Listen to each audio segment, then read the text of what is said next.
We are Black. We are Wisconsin.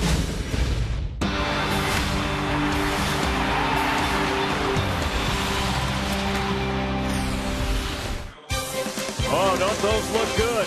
That means the Brewers are back at Miller Park as we welcome you to Game 1 of a 4-game weekend set between the Phillies and the Brew Crew here on Fox Sports Wisconsin. A couple of pitchers who should have more victories but will throw tonight. Marco Estrada and Cliff Lee have a combined 34 starts and only 2 victories to show for it so far this season.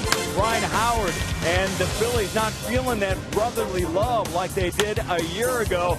Check out their win difference from 2011 on this date to 2012. And Mr. Extra Base Hits returns to Miller Park. Aramis Ramirez leads the NL with 39 doubles, 56 extra base hits, and continues to swing his way into instant scoring position for the Brew Crew.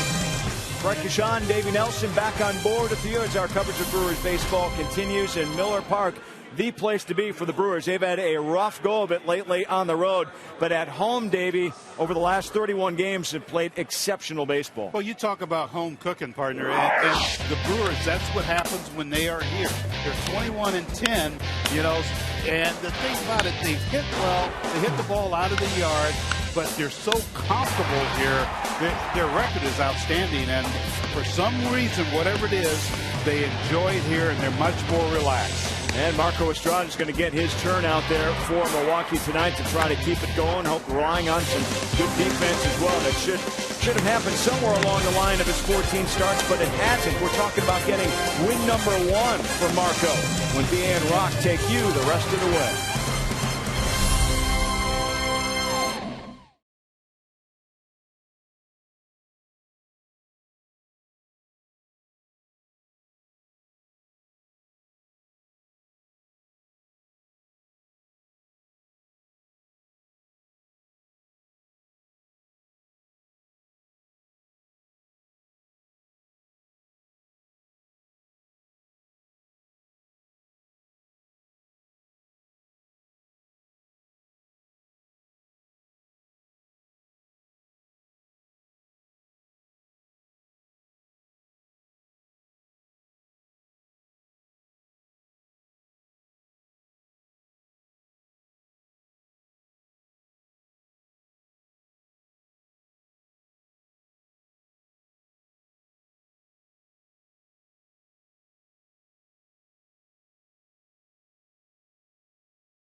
Presented by Menards. Save big money on all your home improvement needs at Menards.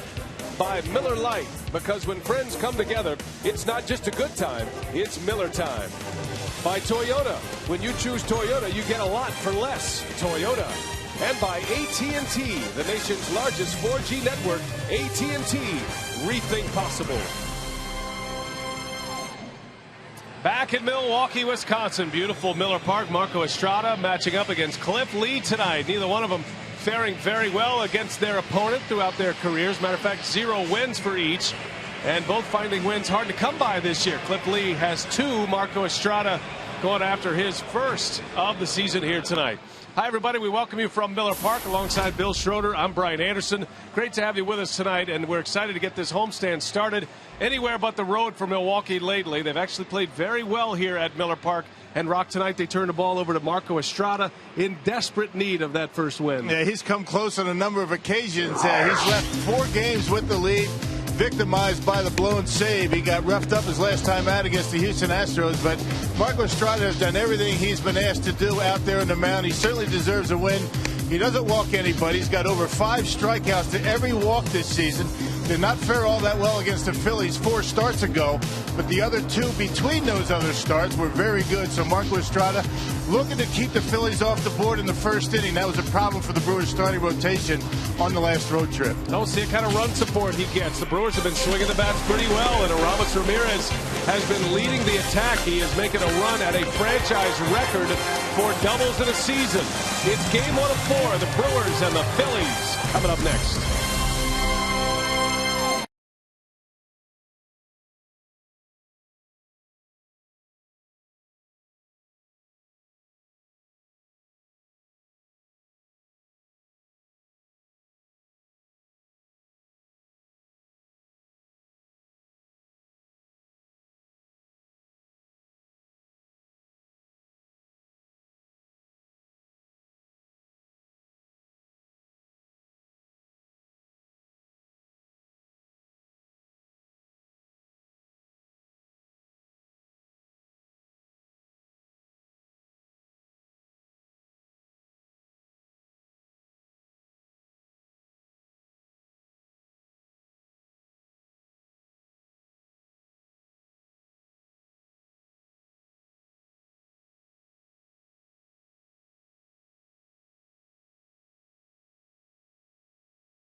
Hit well, left center. That ball is way back there, and it's gone. Cory Hart into left center field. A towering fly ball, way back and way gone. Ramirez, center field. Cousins at the track, at the wall, it's gone. Aramis Ramirez has won it for the Brewers. Overall, a disappointing season, but there have been some moments here at Miller Park, and Marco Estrada hoping to give us another one here tonight.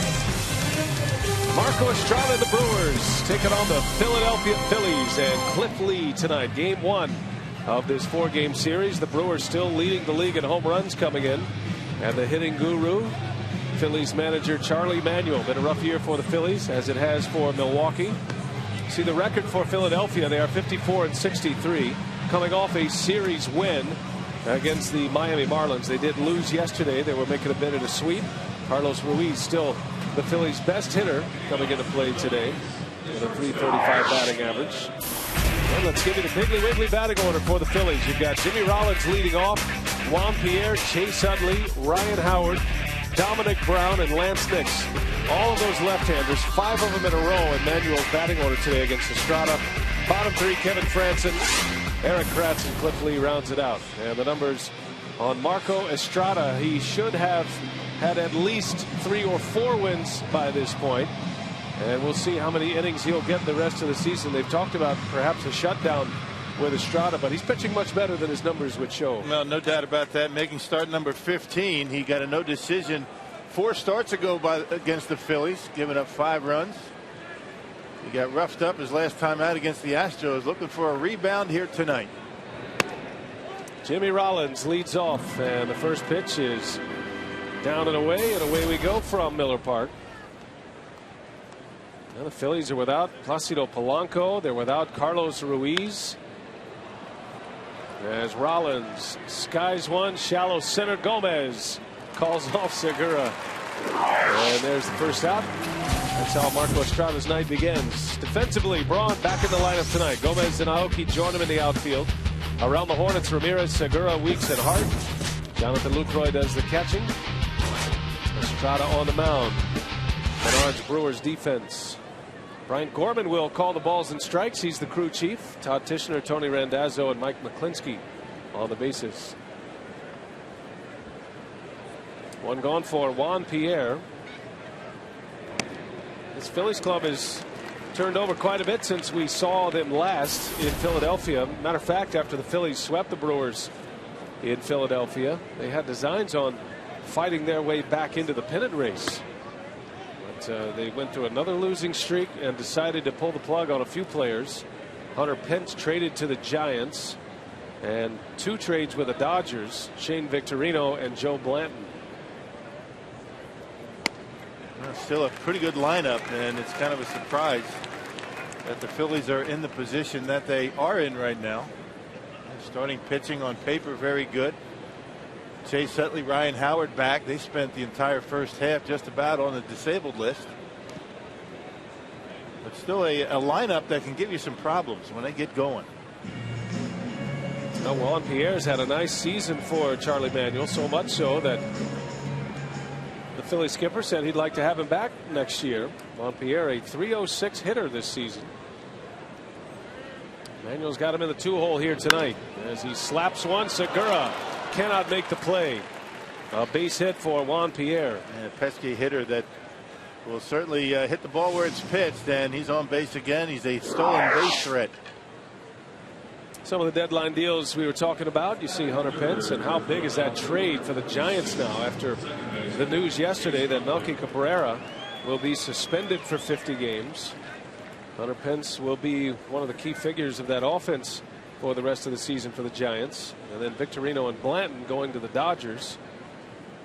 It's a good race going on in the West, and the Phillies were able to support both contenders in the National League West, the Dodgers and the Giants. Back-to-back years that Hunter Pence is thrown right into the middle of a pennant race. Got traded from Houston to Philadelphia last year, and this year goes right into the mix with the Dodgers. I should say the Giants. And probably never figured he would not be in a pennant race with the Philadelphia Phillies. With all of their talent, their massive payroll, great pitching. And those pitchers are still in place. We'll see one of them tonight, Cliff Lee.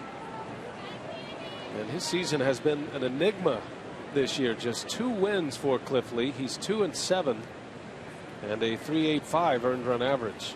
But that's the way things have gone in the city of brotherly love.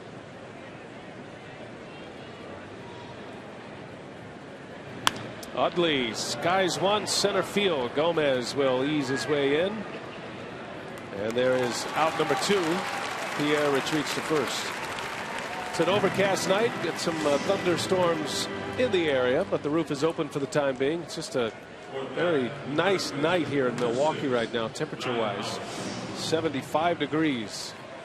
And there's a little wind out there that comes through the open panels, whips through the ballpark. Players say usually the wind currents blow out toward the alleys here, especially right center.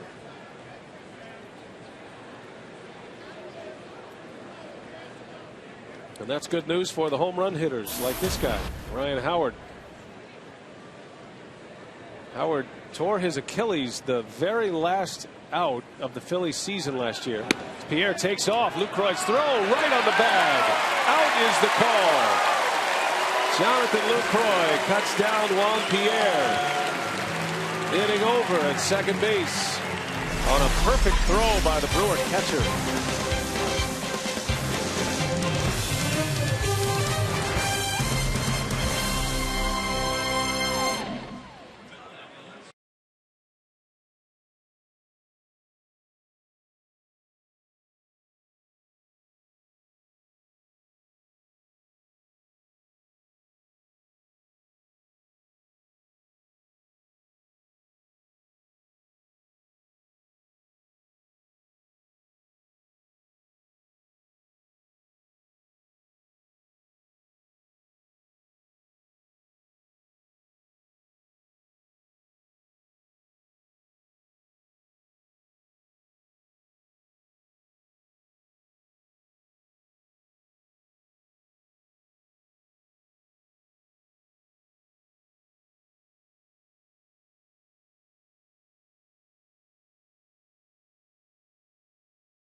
To score now. Ron Renicky ready to unleash his batting order, and it's been a lineup that has been relatively productive here lately.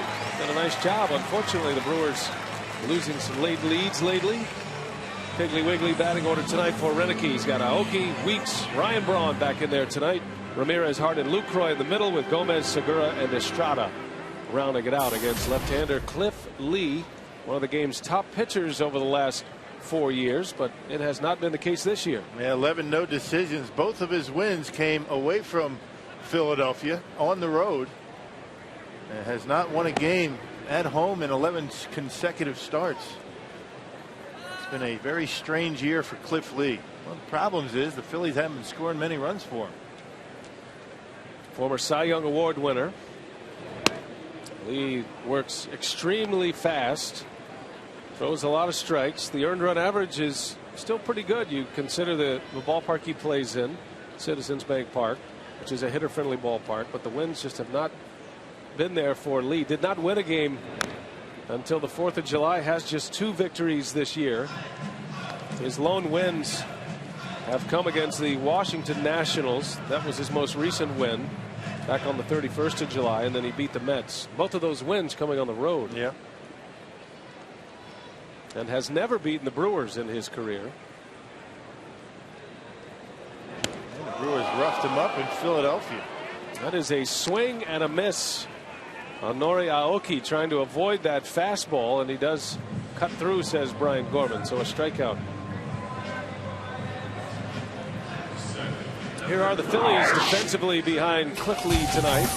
Juan Pierre, Lance Nix, Dominic Braun in the outfield. Kevin Franzen, Jimmy Rollins, Chase Utley, and Ryan Howard go around the horn with Eric Kratz. He did big damage against the Brewers in Philadelphia. He does the catching. Menard's Phillies defense. Ricky Weeks with one away. First time Brewers fans have seen him in the 2-hole this year here at Miller Park. That move was made on the road in Houston. Well, he's responded pretty well. Had a good game yesterday. Brewers able to come back in that ball game. I think it was a 3-hit day against the Rockies. Now a .221 batting average for Weeks. 9 for 36, a homer, 5 RBIs through Houston and Colorado. He saw his numbers against the Phillies. Had a good series against Philadelphia, despite the Brewers being swept in that series.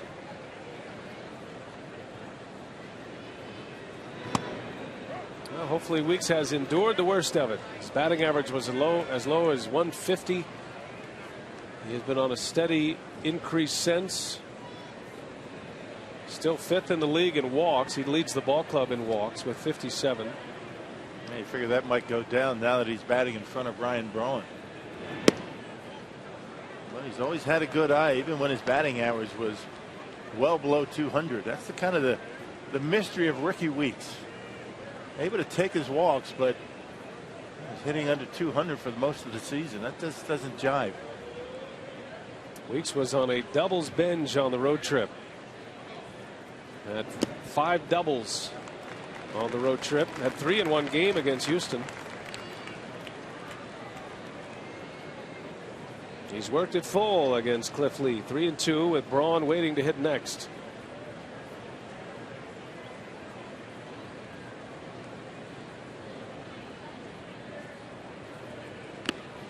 And a swing and a miss. Lee strikes him out with a fastball. Back-to-back Ks for Cliff Lee. Take a look at his last time out against Milwaukee. The Brewers unloaded on Lee for 6 earned runs in 7 innings. 4 home runs in the game, including one by former Brewer Zach Greinke. That's hard to say. Yeah, the Brewers have hit him well throughout his career. Cliff Lee has never beaten the Brewers, and unfortunately for Milwaukee, they lost a late lead. That was the beginning of a lot of the problems the Brewers have had here in the second half, that Philadelphia series. That was part of a 7-game losing streak on the road. And then, of course, the Brewers just coming off a road trip going 1-5 through Houston and Denver. Ryan Braun back in the lineup. Good to see him back in the lineup as well. Was off yesterday. Ryan Braun's put up very good numbers against Cliff Lee in his career, including that home run earlier this year. And lineup's done well. Just a matter of keeping the Phillies off the board.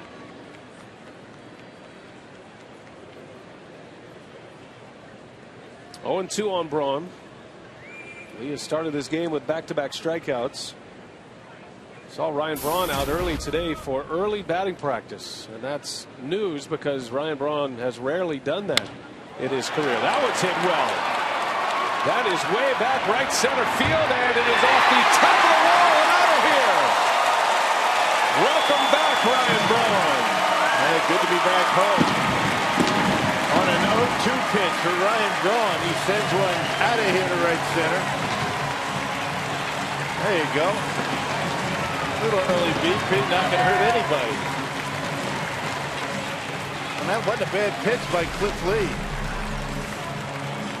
Powerball home run number 30 for Ryan Braun, and his first since August 1st against the Astros. Look at him go down and get that baseball down around the knees, actually below the knees. It had a lot of the plate, but Ryan so strong, able to muscle it out of here to the opposite field. Wow. 1-0 Brewers on Braun's 30th, his league leading 30th home run. And a big smile on his face. He should have a smile. The work paid off. Talked about Braun. He's a guy that has such a grooved swing, and he tries to play every day. Early batting practice is not normally an option for him. He doesn't really need the swings or want to, wear himself out with the swings. Yeah, look at the good balance. That swing on the right that you see there. I mean, that's perfect balance on a pitch that was a pretty good pitch. It was down below the knees. Might have had a little bit too much of the plate, but not many guys are going to be able to hit that pitch out of the ballpark. And Ryan Braun's certainly one of them.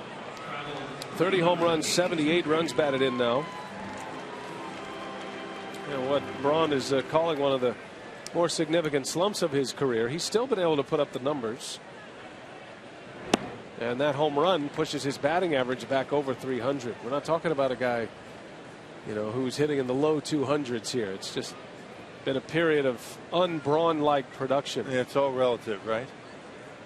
Most guys of his own success. Most guys are just fine with the way he's been going. Ramirez hits that one high in deep center field. That is way back, and there it goes off the scoreboard. Back-to-back home runs, Braun and Ramirez, and it's 2-0 Blue Crew.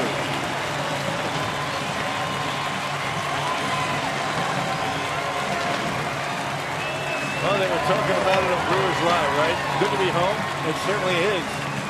Brewers with an early lead. It was just the opposite in Colorado. And a fastball, outer half, straight as a string, and Ramirez goes out and gets it. And knocks it way out of here off the scoreboard. Wow. Well, that had a different kind of sound to it when it left the bat.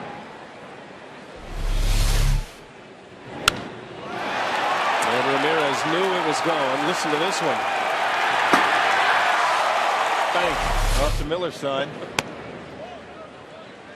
And Cliff Lee has had problems giving up the home run ball lately. That's the 11th home run that he's given up in his last 6 starts. And hard to believe the Brewers now 6 home runs against Cliff Lee.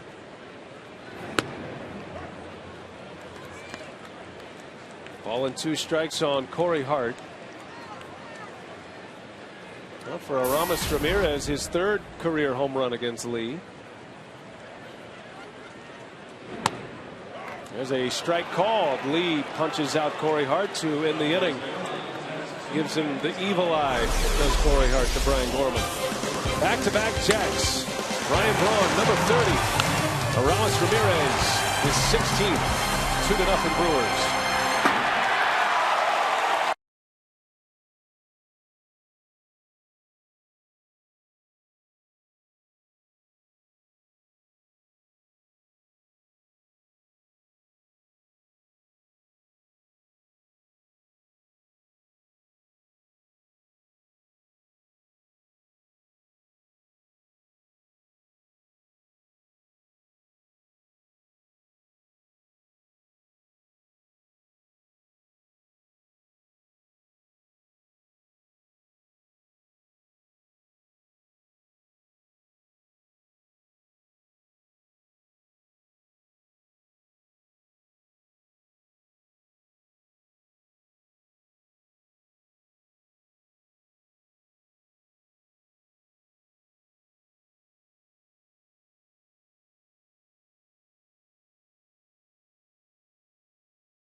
That one's hit well. That is way back right center field, and it is off the top of the wall and out of here. Welcome back, Ryan. Well, Ryan Braun with his 30th home run in the first inning, and now 5 seasons of 30 home runs or more. That matches Prince Fielder for the franchise record. He'll have a chance next season to set the pace. A guy who is rewriting the Brewers record books, and if he stays healthy through the life of his contract, he'll be dotted all over the major offensive categories. League leading 30th homer. Brewers go back to back. Braun and Ramirez, and it's 2-0 as we head to the second. I like the fact that he hit it to the opposite field, which means he, waiting back a little bit. Ron Renicky saying today, jumping at the ball just a little bit, not seeing the baseball like Ryan normally does. And he talked about the lack of walks, and there's a good example of what Ron was talking about. When you're not seeing the ball all that well, you're swinging the pitches out of the strike zone. And Ryan doesn't do a lot of that when he's seeing it well. Well, 46 games remaining, and Braun certainly has a shot to hit 40 this year. He is 1 stolen base away from 20 as well. Great combination of power and speed.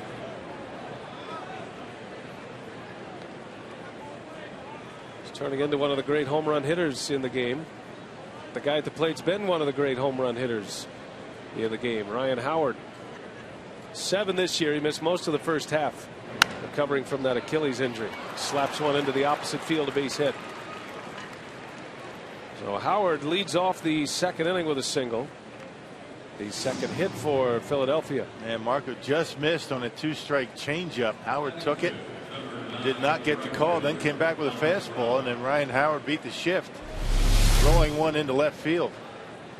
Trying to come in with it, left it out over the plate, and Ryan Howard hits it hard into left field. But the pitch before that was a pretty good changeup. Just missed the outside corner. So a man on to start it, and here is Dominic Braun. Getting our first good look at Dominic Braun, young prospect who essentially replaces the 2 traded outfielders, Shane Victorino and Hunter Pence. Dominic Braun has been a name Phillies fans have been aware of for a few years, coming up through the Phillies minor league system. A lot of tools, this guy.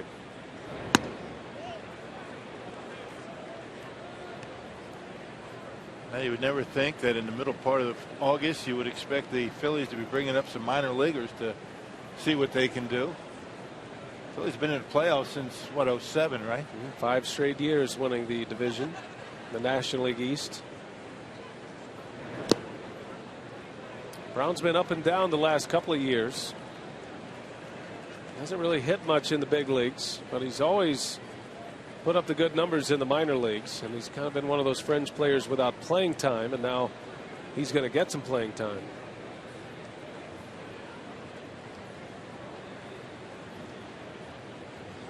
And that's the thing about young players coming up. I mean, put up big numbers, they come up, they play sporadically, they don't get a whole lot of at-bats. I mean, consistent at-bats, and that's what they need. And tough to get that sometimes, particularly in a team like Phillies. 2 balls and a strike. And Estrada misses away. 3-1 on Braun.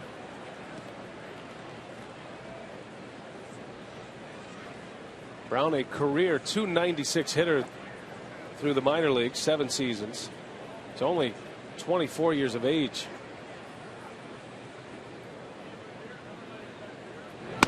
Swing and a miss, and a big cut. You can see the power in his stroke.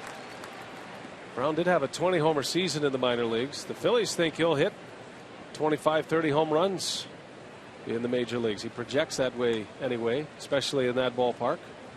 Yeah, 6'5", 205 pounds. That last swing was kind of long, trying to hit one out of here. Full count.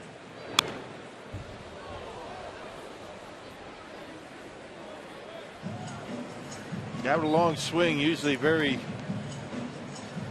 susceptible to the off-speed stuff. Change-ups, the curve balls down in the strike zone.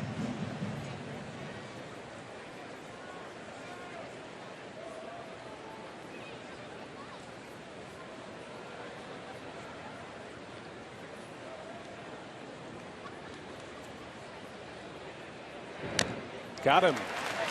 Struck him out with a fastball. And the first strikeout for Marco Estrada. 1 gone in the inning. And Marco able to come back after falling behind 3-1. Fastball out of the zone, up, and maybe off the plate. And Braun couldn't hold up. Hey, on Sunday, September 16th against the Mets, all fans in attendance get an Aramis Ramirez bobblehead, courtesy of Wild Impact Marketing. Call 414-902-4000 or visit Brewers.com.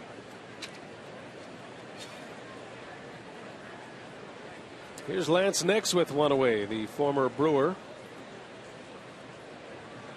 Getting the call in center field tonight. And Nix has found some playing time as Shane Victorino, the regular Phillies center fielder, traded to the Dodgers.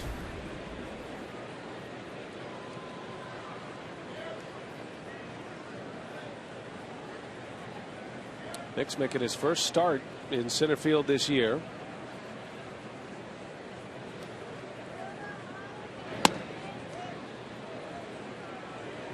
One-time Brewers prospect. It was his job to win a couple of years back. But, injuries always kept Nix from breaking through in the major leagues. Here's a guy who put up Huge numbers in the Brewers minor league system. Pops that one up, foul territory. Lucroy and Ramirez. It'll be Ramirez. Out number 2.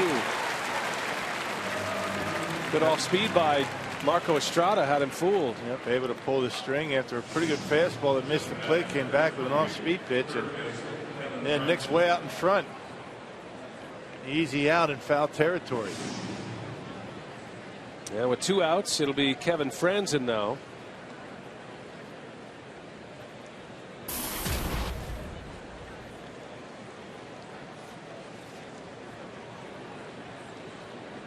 Franzen has made 17 starts now for the Phillies, all of them at third base, in the absence of Placido Polanco.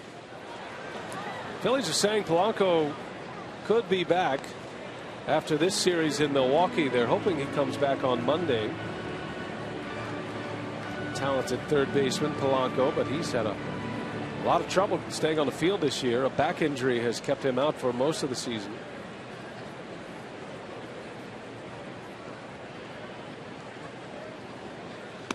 And it's kind of tough to win games when your 2, 3, and 4 hitters are on the disabled list a lot. You know, Polanco, Utley, Howard. That's been the case for Philadelphia.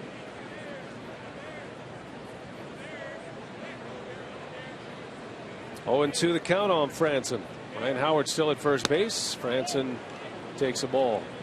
One thing you notice right away about Marco Estrada tonight compared to his last start, his velocity is much better. He had a hard time breaking 90 miles an hour in his last start against Houston. Trying to compound the problem, he couldn't throw his curveball for strikes. I mean, one of the few times that Marco has been out there on the mound where he hasn't had the curveball or changeup. When you're not throwing very hard, that's problems. Fastball just missed. 2-2.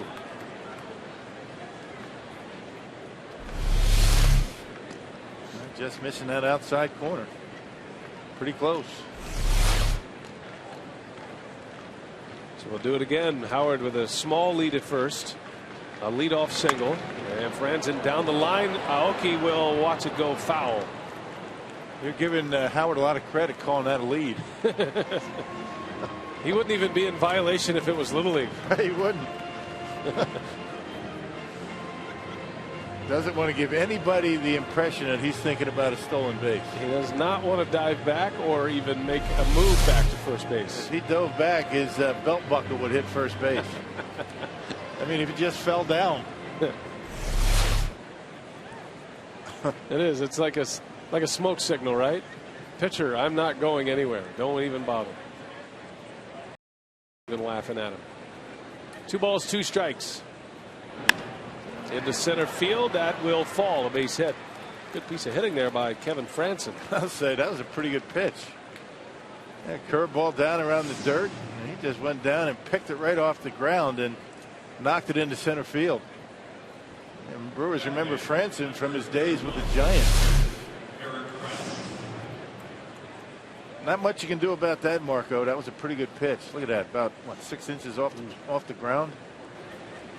It's like a tennis backhand. He just served it over the net. Yes, he did. So Franzen is aboard. 2 singles in the inning. The Phillies threatening here with 2 away for Eric Kratz. Kratz wasn't getting a whole lot of playing time. Carlos Ruiz is on the disabled list now, so he's playing a little more. But this is a guy who, every time Charlie Manuel put him in the lineup, he cashed in. Has 15 hits for the season, right? Eric Kratz is hitting .294. Of his 15 hits, 11 of them are for extra bases. 6 doubles and 5 home runs. And he killed the Brewers in that 3-game series. In the air to right, slicing. Aoki will watch it into the seats.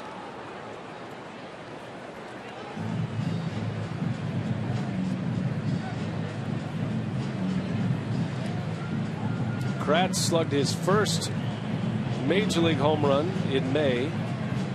Had 2 pinch hit home runs this season as well. The other one was against the Brewers back on the 24th. That was a huge home run in that game. Philadelphia won all 3 games of that series. by a 7-6 final. Yeah, both of his pinch hits this year are home runs. 2 for 6.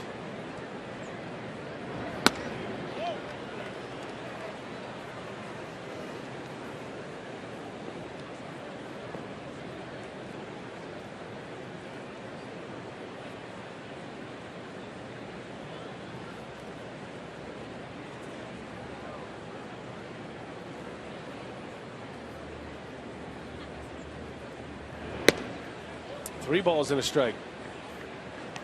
Well, you got the pitcher coming up next, albeit a very good hitting pitcher in Cliff Lee.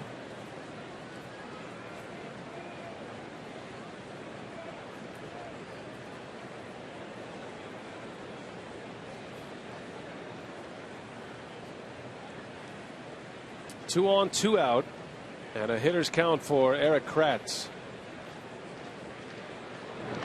Lost him, ball 4. Suddenly the bases are loaded. Well, Estrada will go to work against Cliff Lee. That will draw Rick Kranitz, the Brewers pitching coach, out of the dugout. Yeah, just can't find that corner with a fastball. Marco's not going to mess around too much inside. Matter of fact, Marco has not hit a batter this year, which means he doesn't pitch inside much. Everything away, and he's having a tough time finding that outside corner. Quick trip to the mound for Kranitz. So Estrada will face the pitcher Lee with the bases loaded. Lee's a pretty good hitter.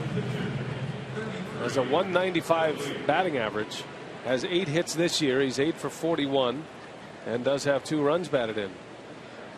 Howard, Franson, and Kratz aboard. Not much speed on the bags. As Estrada tries to wiggle through this inning.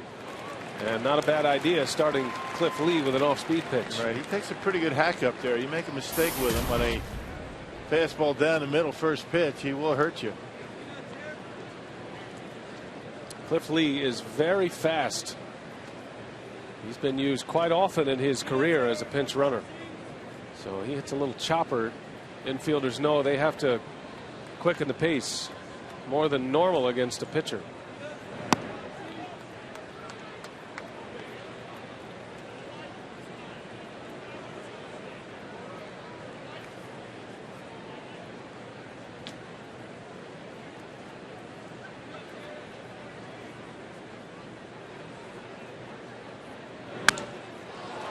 In the air, right center. Aoki will run it down, and Estrada is out of the mess. Phillies strand the bases loaded. 2-0 Brewers. We head to the second.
King Felix Hernandez of the Seattle Mariners.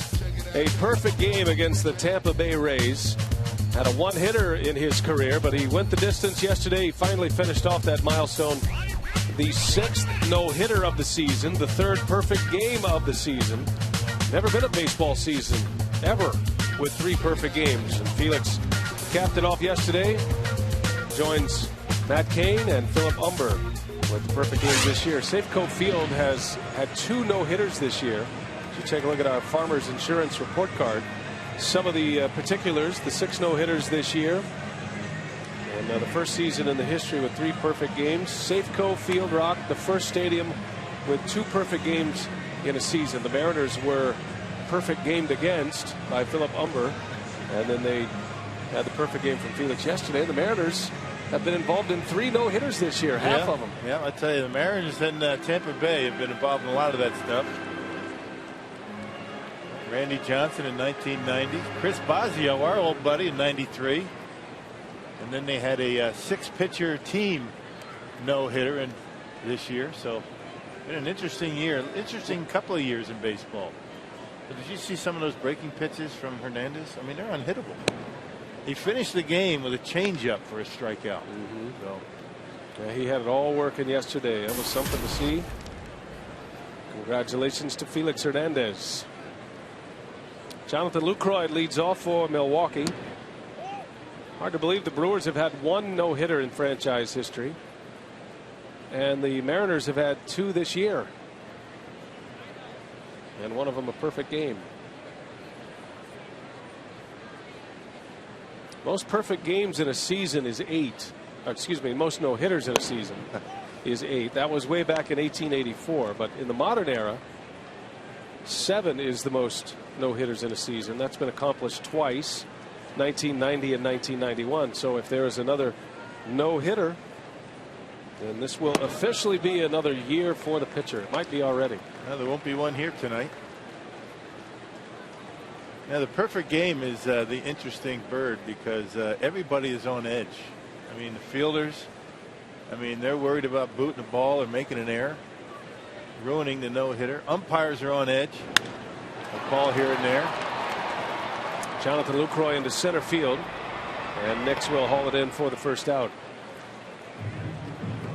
Well, a reminder that this week on Fox Saturday Baseball, the playoff push gets into full swing. The Pirates take on the Cardinals, division rivals, and each looking to stay in playoff contention. Fox Saturday Baseball begins at 2:30 p.m. Central, only on Fox. Pirates have slipped a little bit, while the Cardinals are starting to surge. Cardinals have won 2 in a row. They've won 6 of their last 10 and have tied the Pirates in the Central Division standings. Each club 7 games back of the division leading Cincinnati Reds. Gomez pops it up. Chase Utley for out number 2. Yeah, the Brewers make their first trip to Pittsburgh on the next road trip. Isn't that something? Have not been to Pittsburgh yet. And it's going to be the end of August before the Brewers show up into Steel City. Pirates, for the first time in a long time, have a very good home record this year. 13 games over 500. They've always struggled in a home ballpark. Yeah, only the Cincinnati Reds have more home wins in the National League than Pittsburgh. Gene Segura batting with 2 away, sitting on a 7-game hitting streak, sitting on a 6-game hitting streak, trying to extend it to 7.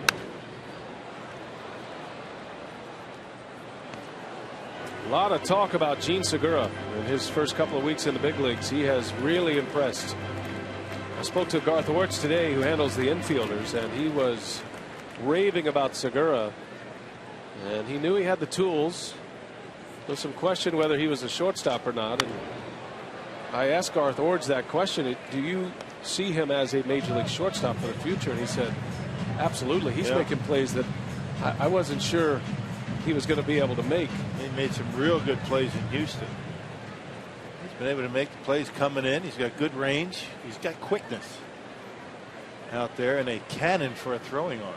He's a little bit unorthodox the way he goes about his business. as he swings and misses, strikes out in his first matchup against Cliff Lee. Lee with 4 strikeouts already. 2-0 Brewers.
Off Cliff Lee in the first. And there is the winningest manager in Philadelphia Phillies history. Longest tenured manager as well. You got Mike Scioscia, his first year 2000.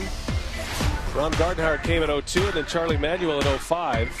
Phillies started winning divisions consistently in 2007, 5 consecutive division titles. And Charlie Manuel set 2 Phillies records in 1 game on the final night of the season last season. The most wins in a single season. Phillies won 102 games last year, and the most wins ever by a Phillies manager. Charlie Manuel passed Gene Mauch. Carsoup.com email the booth question: do you see a shift in power happening in the National League East? So many years dominated by the Phillies. It seems like it, right? I mean, the Washington Nationals playing very good baseball. Of course, the Atlanta Braves are right on their heels. So if the Atlanta Braves end up winning that division, and maybe not so much a power shift, because Atlanta's always hanging in there. Yeah, Atlanta had 14 consecutive division titles. The team of the 90s, the Atlanta Braves. But the Phillies have had the run on the market here lately. It's tough to keep that pace up. Team getting a little bit older. They slow down a little bit. Injuries start popping up. Well, the Phillies have made some trades this year, and we talked about those trades, but they've gotten some pieces back. As Jimmy Rollins slaps one to right field, a base hit. But they've also made a big signing this year. They signed Cole Hamels to a multi-year deal, so they'll have Hamels, Lee, Halladay all back next season. Philadelphia, as of August 16th last year, 1 calendar year ago, they had an 8.5 game lead over the Braves. And what a difference a year makes, right? Phillies are 18.5 back. The Nationals lead the division, but the Braves coming on fast. Atlanta has won 7 of their last 10, and they're 4.5 back. Washington 9 games better right now than they were this time last year. It's not that many, is it? If you think about it, 9 games different. Not as many as you think, yeah, right? The Nationals fell off the map at the end of the season last season. But they've got a good ball club. They proved it here in Milwaukee. Took 3 out of 4 from the Brewers. You don't feel like the Phillies are a team that would stay an under 500 ball club. Not the kind of payroll, the fan support that they have. Just had their long consecutive sellout streak ended earlier this year. And they have the pitching. Pierre pops it up. Ramirez calls off. Lucroy makes a catch for the out. 1 away. Catchers love to hear that. And guys coming in. Ramirez playing in on the grass, expecting Pierre perhaps to drop down a bunt, and he's able to catch it. That catcher's mitt really not the greatest glove in which to catch pop-ups. Catcher goes up, he throws his mask off, doesn't say anything. He's a guy who's not going to call a ball ordinarily, and waits to hear somebody's going to get close and get out of the way. First out for Estrada as he faces Chase Utley. Ramirez has called off Lucroy a couple of times tonight. And a thank you from the Brewers catcher.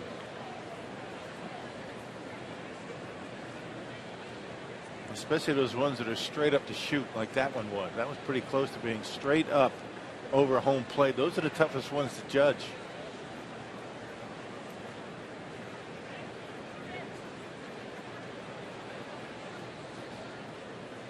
Another check on Rollins.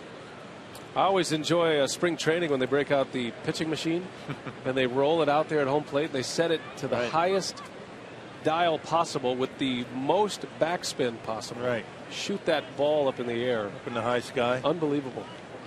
And it's pretty comical to watch big league players try to catch pop-ups in Arizona. Makes you feel better about yourself as a non-big leaguer. Rollins takes off. The throw skips in, and safe is the call. Rollins steals second. Number 19 for Jimmy Rollins. He's only been caught 4 times. Phillies as a team pretty good with the stolen base percentage. As a team, they've only been caught now 19 times after Pierre got caught. And they've stolen 85 bases. Not a big lead, but a very good jump. And perhaps a perfect throw might get Jimmy Rollins, but not a bad throw anyway. And that short hop always forces the glove up from a middle infielder from the ground up. Well, infielders rather have a short hop than a high throw. No chance to get a tag on a high throw. So Rollins in scoring position for Utley.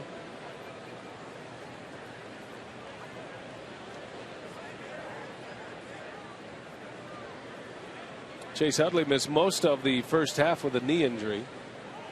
He was just getting back into the swing of things when the Brewers saw the Phillies last month. Has only played in 40 games for Philadelphia. His batting average is low, but he's hit for some power in his previous 39 games. He has 8 home runs in just 141 at-bats.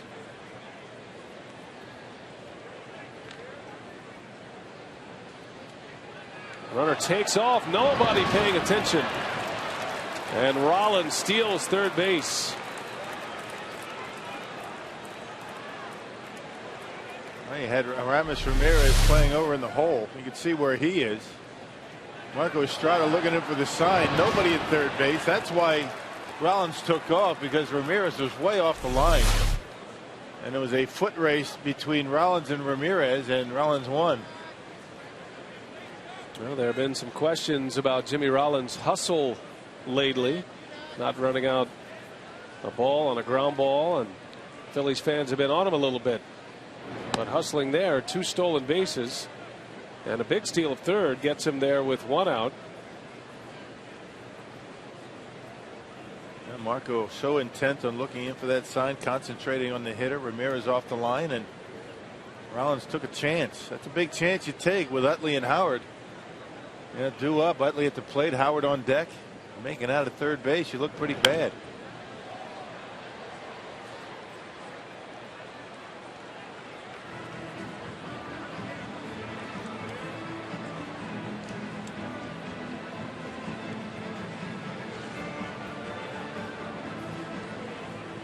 Chase Utley now 33 years of age. Phillies are hoping the knee injuries are behind him. He still has another year on his contract next year. Signed a 7-year deal with Philadelphia. And has been one of the premier offensive second basemen in the game. Made 5 straight All-Star teams until last year.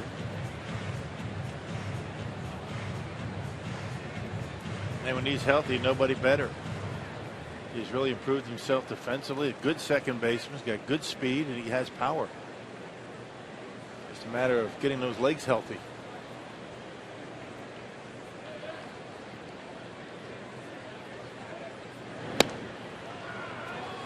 Three and two, didn't miss by much.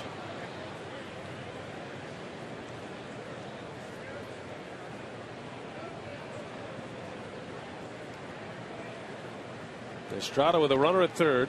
The Brewers lead 2-0. Back-to-back homers from Braun and Ramirez in the first inning. And that one's in the dirt. Utley doesn't bite. And runners at the corners now with Ryan Howard coming up. A lot of pitches early for Marco Estrada. Yeah, he's at 50 pitches already. Here we are in the third inning. Still just one out in this third inning. Brewers set up to turn two. Howard had a base hit his last time up. He singled in the left center.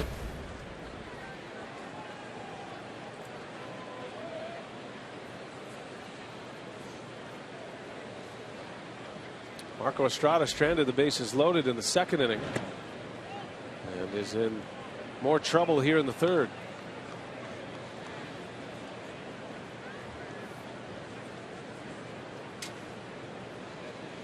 Ryan Howard loves hitting at Miller Park. Currently has a 10-game hitting streak in this ballpark with his single last time up. Estrada had him fooled. Ball and a strike. And a good guy to double up, get a ball down in the strike zone. Howard doesn't run very well, and get out of this mess. There's the numbers. Everybody likes hitting this ballpark. It's a good hitter's park, good background. You see the ball well. Ball carries well.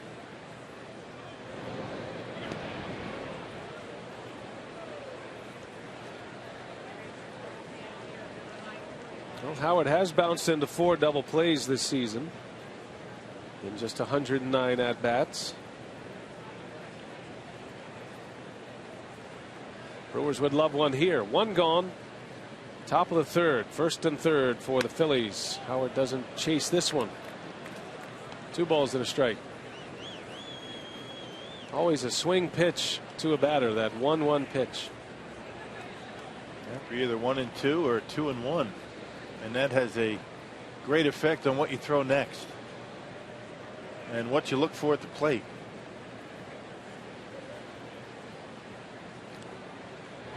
Howard rolls over one, got a chance to turn it. Weeks to Segura, drops the baseball. Everybody's safe. A run will score.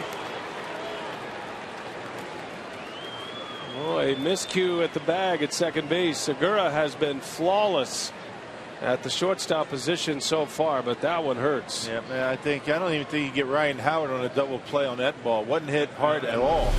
Right off the end of the bat. And Howard getting out of the box. Ricky with the throw is a good throw. Segura trying to be a little bit too quick. And even if he catches it, I really don't think they have much of a play on Ryan Howard at first base. Good slide, clean slide by Chase Utley. See him able to tag the bag. Well, Dominic Braun now with runners at first and second. A run is in. It's 2-1 Milwaukee. Ryan Howard credit him with an RBI, and that'll be an E6, allowing Utley to get to second. First error for Gene Segura.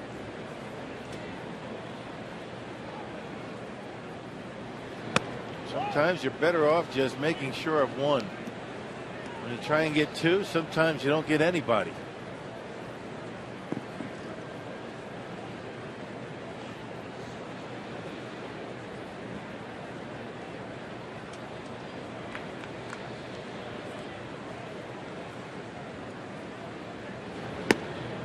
There's a strike, dropped a changeup in there. Strike 2 on Braun.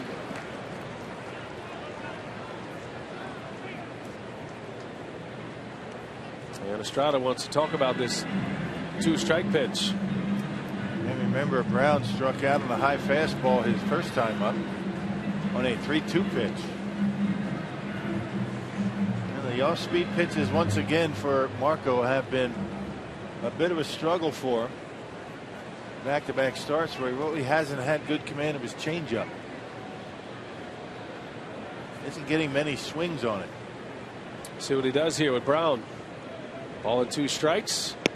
And he tried another changeup, and Braun able to take it. And those are the pitches that he ordinarily gets swings on.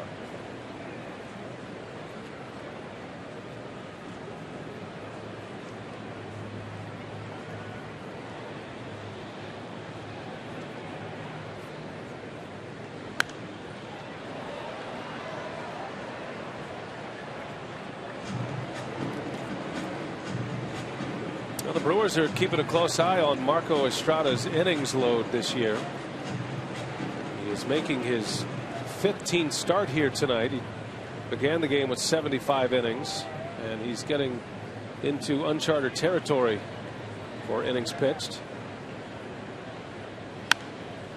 Ron Renicky hinted at a 6-man rotation soon when Marco Estrada, or rather when Sean Markham returns to the rotation. If you add Estrada's relief innings in the equation, he is currently at 86, 87 innings now. The most innings he's ever thrown in the big leagues, 92.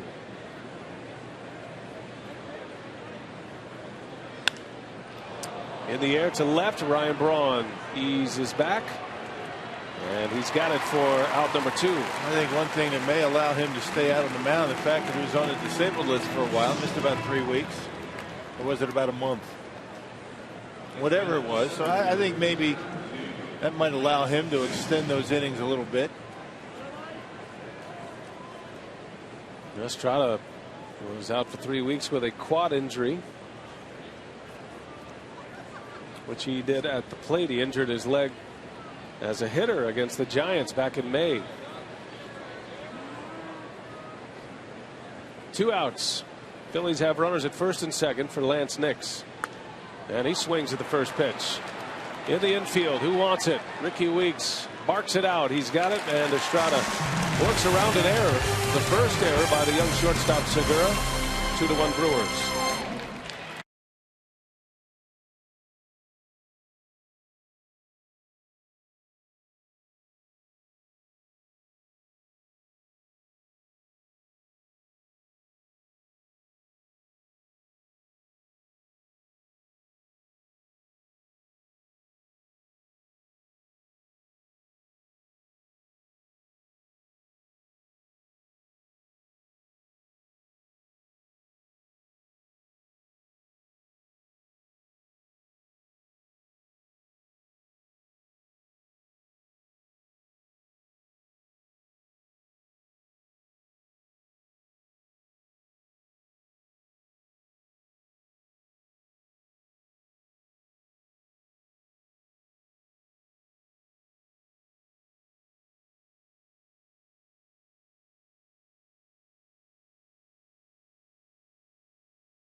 Fox Sports Wisconsin is presented by Piggly Wiggly, the official supermarket of Fox Sports Wisconsin.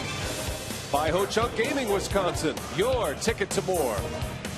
And by Marshfield Clinic. Don't just live, shine. Beautiful night. Miller Park, Milwaukee, Wisconsin. Great to be home. Great to be back in the Midwest.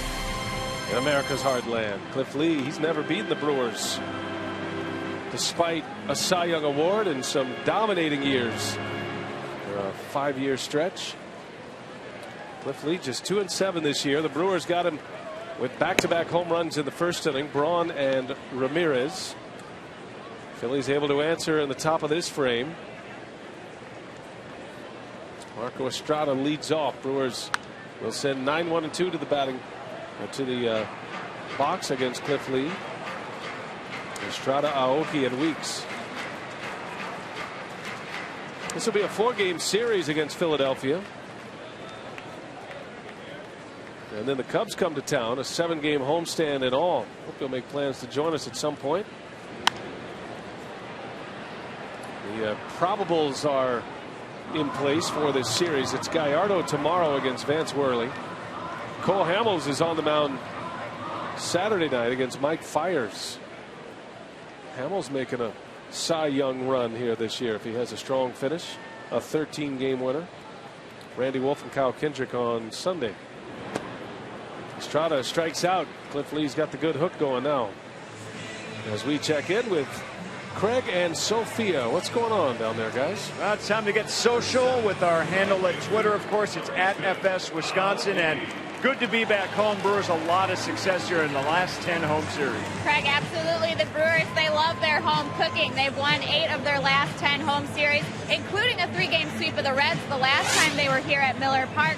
So tonight we want to ask Brewers fans, what do you think is the biggest advantage to playing at home and why? You can tweet us at our handle at FS Wisconsin with the hashtag #NoPlaceLikeHome. And BA and Rock, we'll be back in just a few innings with what the fans think. I agree, and I have my own answers. Has nothing to do with baseball. No, absolutely not. It is good to be home after a rough road trip to Houston and Colorado. Yeah, 1-5 road trip for the Brew Crew, and they've played very well here at home. They've been much better lately. Milwaukee is 11 games over 500 in their last 10 series here at home. As Aoki shoves one foul. But it is just a great ballpark. I mean, we say that, you know, obviously we work here and we're part of the organization, but every time you talk to opposing broadcasters, writers, players, coaches, you know, these guys, they love coming to Miller Park. Yeah. And you know you're going to play. A lot of confidence, great fans, good support. Right off the end of the bat, Cliff Lee's throw is low, but in time to get Nori Aoki. And the funny thing about the Brewers and playing on the road, it's not as though the team is playing horrible baseball on the road. They're just not able to finish games. I mean, that Philly series was a perfect example. You know, late leads in all 3 games. They could have swept the Phillies. Unfortunately, they did not. 10 walk-off losses for the Brewers. You know, of their 38 road losses, and you know, get a couple of those and turn things around a little bit, and all of a sudden that road record's not all that poor. See Aoki running out of his equipment. 2 outs now. It's a good stat produced by Elias concerning the Brewers, and it's a bit of a disturbing statistic, but I think it basically says what you're saying statistically. You know, the Brewers, if they would have saved games on the league average this year at this point, they would be just 2 games within the wild card race. Yeah, playing good ball, just can't finish. To your point, 1-2-3 inning for Cliff Lee.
By GMC. Ryan Braun, number 30 on the year.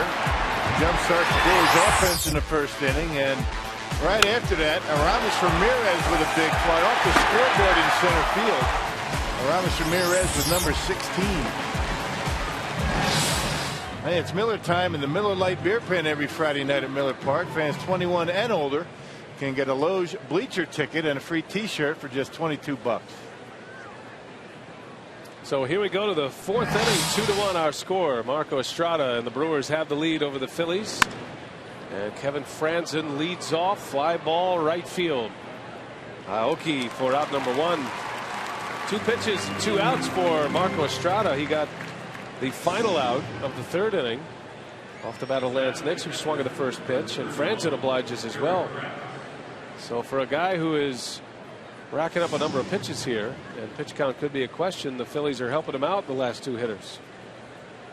And a lot of fly ball outs for Marco Estrada in this game.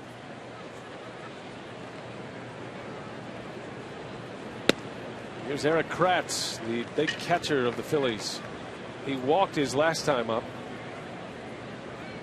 Estrada able to work around a bases loaded jam in the second when he retired Cliff Lee.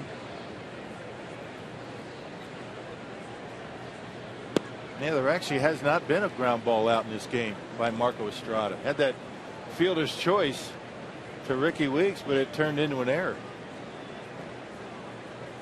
Most of them pop-ups, not so much fly balls.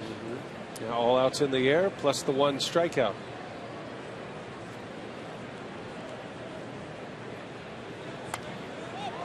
And another one in the air. Lucroy will take this one. No, Aramis Ramirez in sight. And there is out number 2. Our AT&T trivia question tonight. Who was the first pitcher in baseball's modern era to throw a perfect game? And we're talking since 1900 here. So the perfect game, we saw the 23rd perfect game in baseball history yesterday. Felix Hernandez. You think about how many games are played since 1900. Right. And only 23 have been perfect. And by perfect, you mean no hits, no errors defensively, no walks allowed. And that's the key, the walks. I mean, that's the one that gets most guys.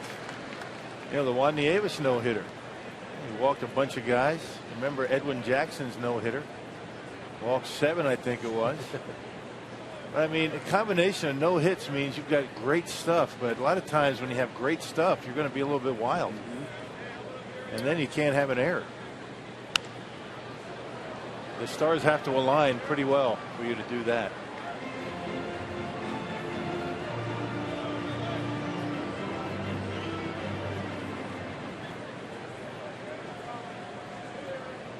Cliff Lee batting with 2 outs. Estrada has him 0-2. And Lee with a base hit to right. Got an off-speed pitch he could handle. Cliff Lee serves one into right field. So the inning is extended here. Estrada could have used a quick one. He'll have to deal with Jimmy Rollins now.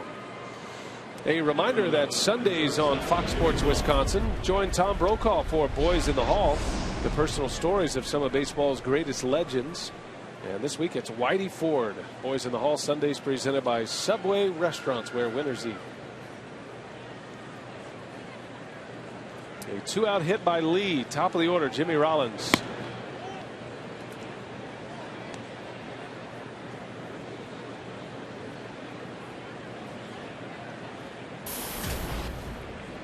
Rollins, a former MVP.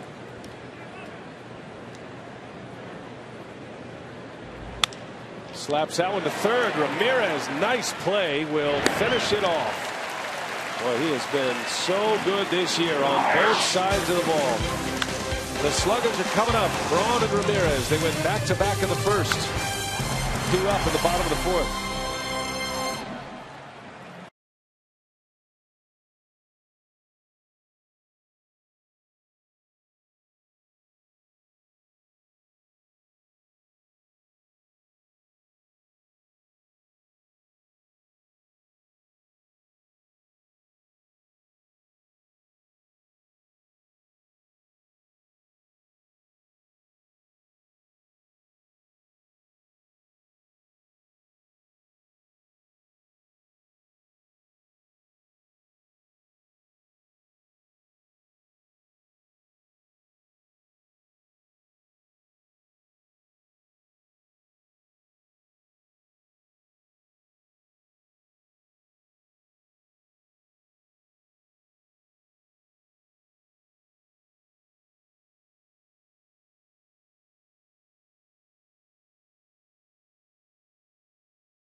bottom of the 4th inning. Time to check in with the crew in the community. Tonight at Miller Park, the Brewers are celebrating United Way Day with 200 volunteers to honor Joe Lubar, who passed away in February of 2011 in a skiing accident.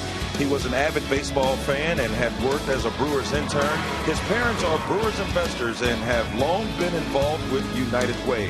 Patrick, Joe's brother, threw out the first pitch for tonight's ball game. Brian? Yeah, that was a touching moment before the ball game. And you see the Lubars kind enough to join us on our Brewers Live pregame show.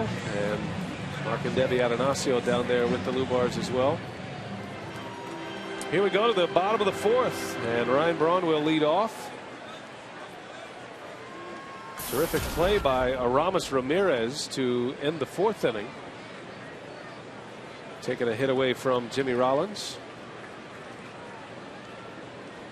Cliff Lee, since the home run by Ramirez in the 1st, has not allowed a base runner. He's retired 7 straight. Lee has 5 strikeouts already through the first 3 innings.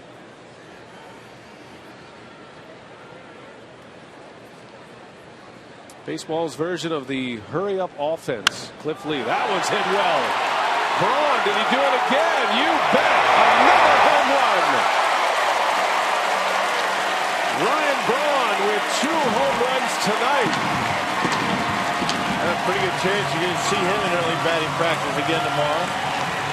How about that guy? Both of them opposite field shots off of Cliff Lee. 31 now in the season for Ryan Braun. That guy is unbelievable. That might be one of his longest home runs of the season when you consider where he hit that. You don't see many right-handed hitters go into the Toyota territory. Yeah, not that far up into the Toyota territory. Goodness. That was something else. Braun, number 31 for the season.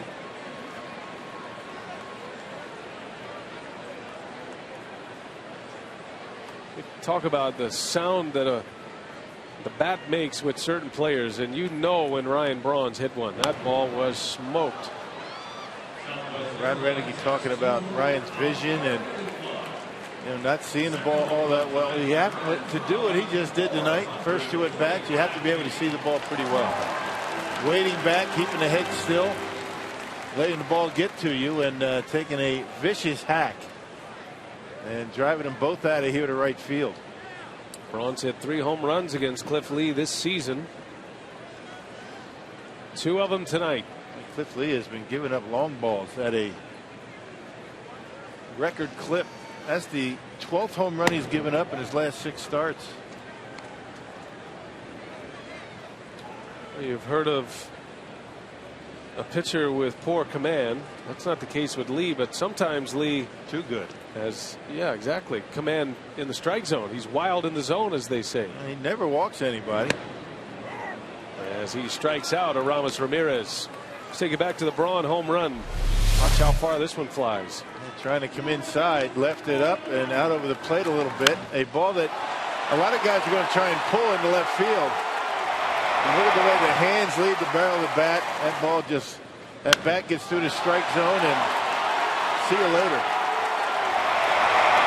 Staying on the ball very nicely here tonight. Wow. That's a long one. I think the longest home run he's hit to right field was the one at Petco Park. Yeah, I think you're right. But that was close. That went out to right center. Wow. Hart bounces one foul. Now, where Braun hits his opposite field home runs, very few right-handed hitters can do that. Those are in the left-handed power hitter pull zone. But Braun is a different kind of player. And if I was a hitting coach like Johnny Nairn, I'd be settling up right next to Ryan Braun after he hit 2 like that. I was talking to Johnny about Ryan's swing. As Hart strikes out for the 2nd out of the inning. Braun keeps climbing the list here. This is the all-time home run list of the first 6 seasons. This is a who's who in Major League Baseball. Look at these names that are on the list. Many of them Hall of Famers. Many of them will be Hall of Famers. Got a chance to get into this area right here. What do you think? 10 more homers? I think you're right. His home run a moment ago was his 31st of the season. And Braun now tied with Prince Fielder. Most home runs first 6 years in the big leagues all time. Lucroy pops it up. Middle of the diamond. And that will retire the side as Franson puts it away. But Ryan Braun brings them to their feet at Miller Park again. Not one, but two tonight for Braun. 3-1 Brewers.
Home runs, 2 of them from Ryan Braun, and they have a 3-1 lead.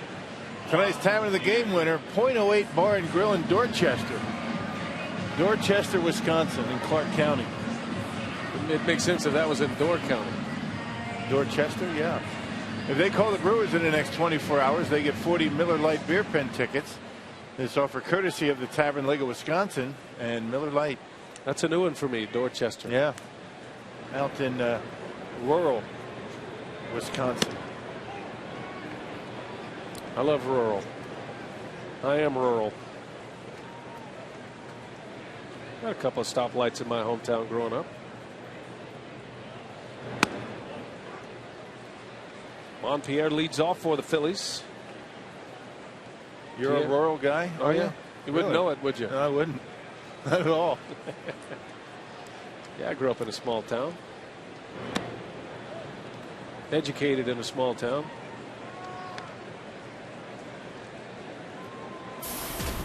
How's a John Mellencamp reference? That was a good one. I know you're looking at me like, it was a good one. What am I talking about?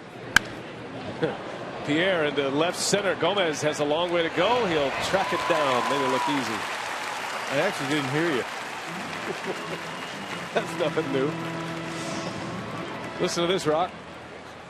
Our Jimmy John's high-speed delivery. Cliff Lee topping out at 93. Estrada at 92. And that's news for Estrada. Good to see him with his fastball back tonight. Yeah, he barely got to 90 his last start. A lot of 89s, 88s in Houston.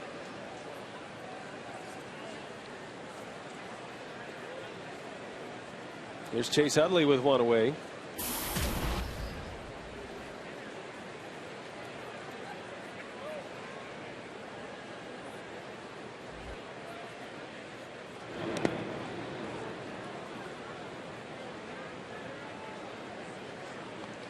Three hits tonight for the Brewers. All 3 home runs. Braun with 2, Ramirez with 1. Cliff Lee has 7 strikeouts. He's probably trying to figure out why he's behind in this game 3-1.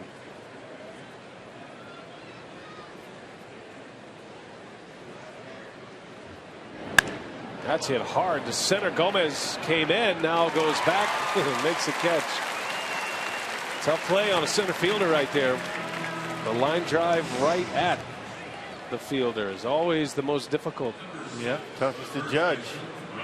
Davey Nelson always says the ball, a line drive right at you that's below the bill of the cap, you go in on. Above the bill of the cap, you go back on. And most of the time, if you do that, you're going to be okay. What happens if you wear your hat real low or kind of tilted to the side like Juan Pierre? And then you're in trouble. Using your hat as a guide wire. Outfielders say that, the ones I've spoken to, they use their eyes and their ears as much as anything else. You try to get an idea of how the ball sounds off the bat. That's why a lot of times you get a big swing from a guy like Chase Utley, and if it's off the end of the bat, a guy's going to go back right away. And that's why sometimes those balls will drop right in front of an outfielder. 2 outs. Ryan Howard at the plate. Little half swing. Did he go? No, he didn't.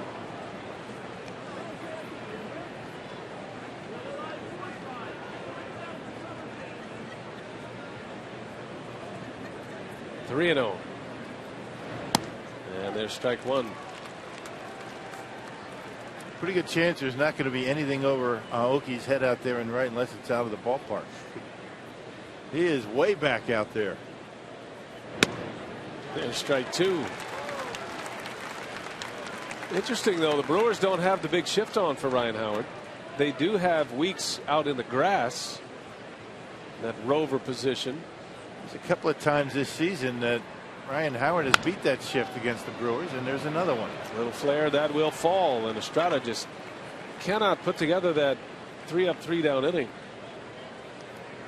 So a 2-out single for Howard. Yeah, ordinarily Segura, the shortstop's going to be behind the bag or even a little bit over toward the first base side of second base, but I know a couple of times in Philadelphia Ryan Howard hit ground balls right where the shortstop ordinarily would be.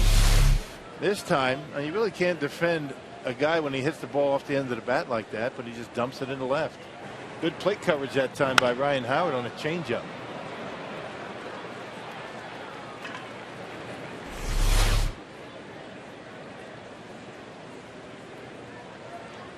A base runner for Dominic Braun, who is 0 for 2 tonight against Estrada. Braun does not have a home run this year, but is a power threat. Phillies are hoping Dominic Braun can show that he's the player that they thought he'd be coming through the minor leagues. They're going to need him after trading away Pence and Victorino.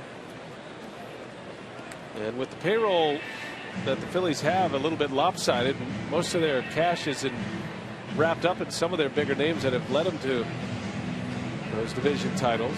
And their three pitchers, Halladay, Cliff Lee, and Cole Hamels. Utley's under a big contract, as is Ryan Howard, Jimmy Rollins. So the Phillies are trying to find some low payroll players to fill some of the holes, and Braun would be one of those at this point.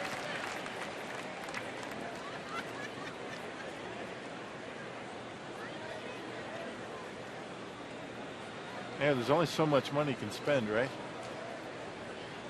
Phillies have spent a lot already.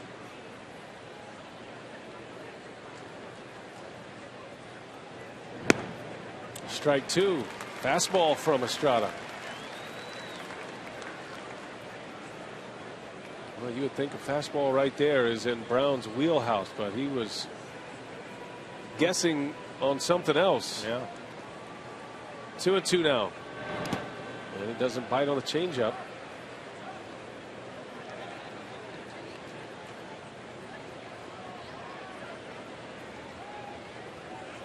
Makes you wonder if the Phillies have been able to pick something up against Estrada. He gets a lot of swings and misses when he's right with that changeup. Full count. Howard takes off, and ball four is high. Estrada lets one get away, and now in trouble again here in the fifth. 2 on. Both runners coming with 2 outs, a hit and a walk. Lance Nix, the hitter. Yeah, 3 walks now from Marco, and he ordinarily does not walk too many. He came into the game with only 16 walks in 20 appearances. 3 tonight. Unusual for him.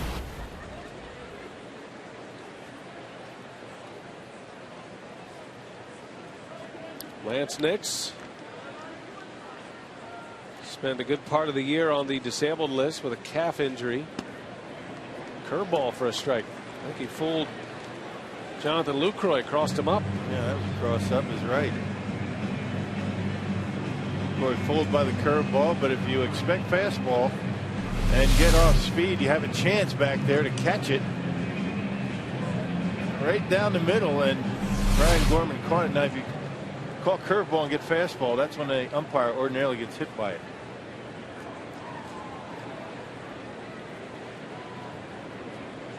Sometimes it's hard to get a call when you're out of position as a catcher. A lot of moving around. A lot of times they won't call it. You're right.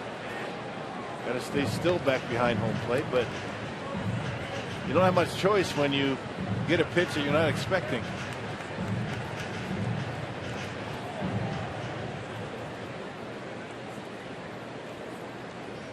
Estrada ahead of the count again, 0-2.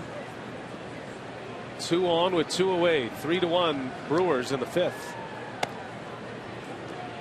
That put-away pitch has been elusive for Estrada tonight. He's been a big strikeout pitcher when he's gotten his chance as a starter for the Brewers. He has just 1 here tonight. Estrada had a 12 strikeout game earlier this year against Cincinnati.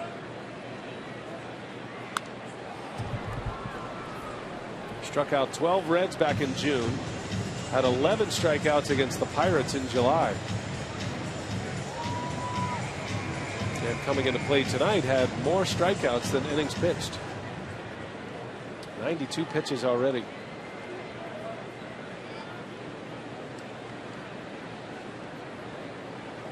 Tying run at first. Nix has some power.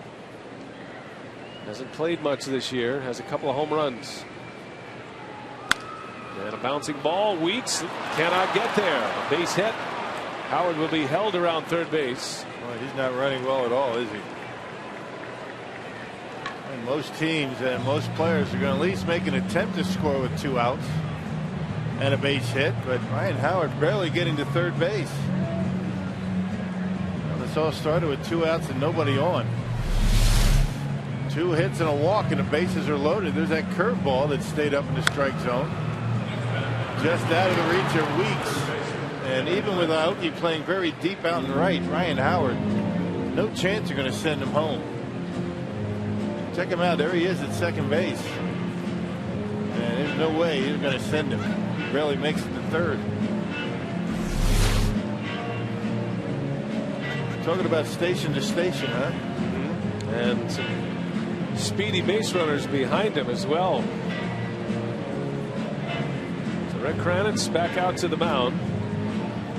Second time tonight Estrada has dealt with a bases loaded situation. He retired Cliff Lee in the 2nd inning. He'll face Kevin Frandsen here in the 5th. 3-1. Brewers lead it. Frandsen had a single in the 2nd. He flew out to right his last time up. And he takes a ball.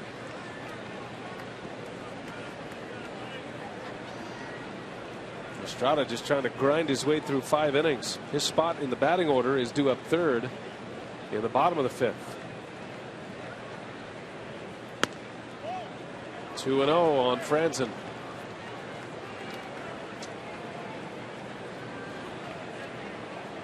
Phillies have had plenty of opportunities to score tonight. 3-0. Nowhere to put him.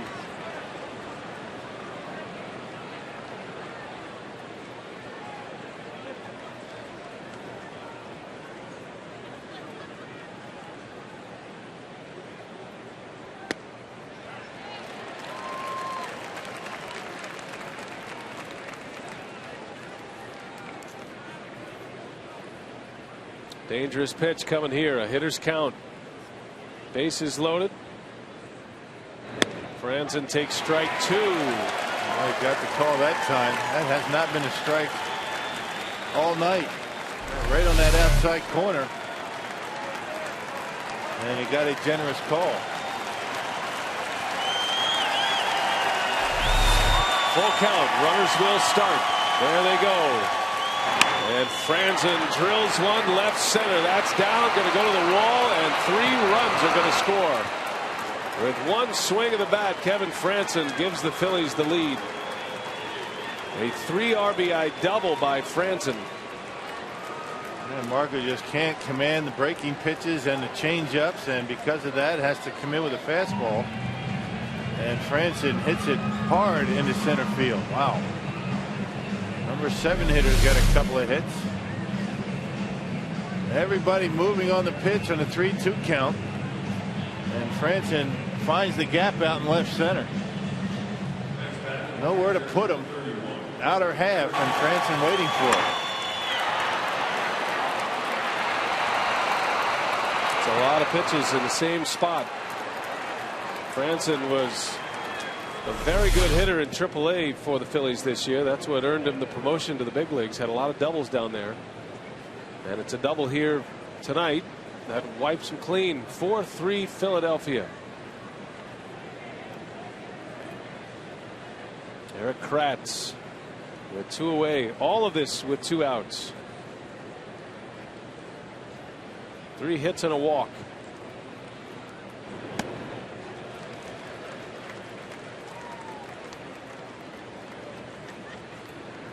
Jose Veras getting loose. He just got up. He started throwing when Franzen came to the plate. He's not ready yet.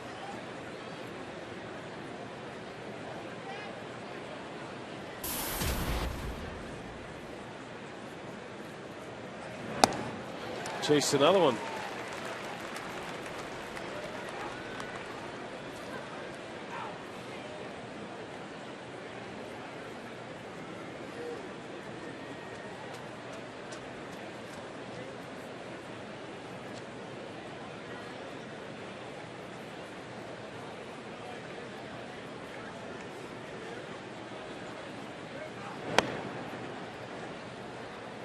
Two and two on Kratz. Well, Estrada sitting there with a chance to make it a clean inning, a quick one. 2 outs. Ryan Howard at the plate, got ahead of the count.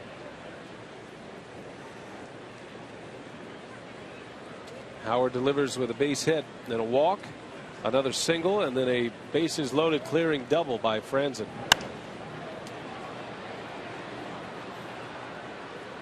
Once again, it's been a case where Marco in back-to-back outings has had a tough time with his curveball.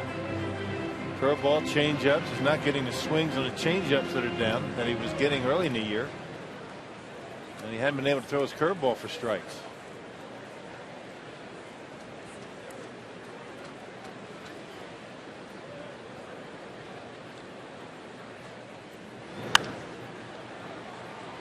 That one will slice foul in the seats.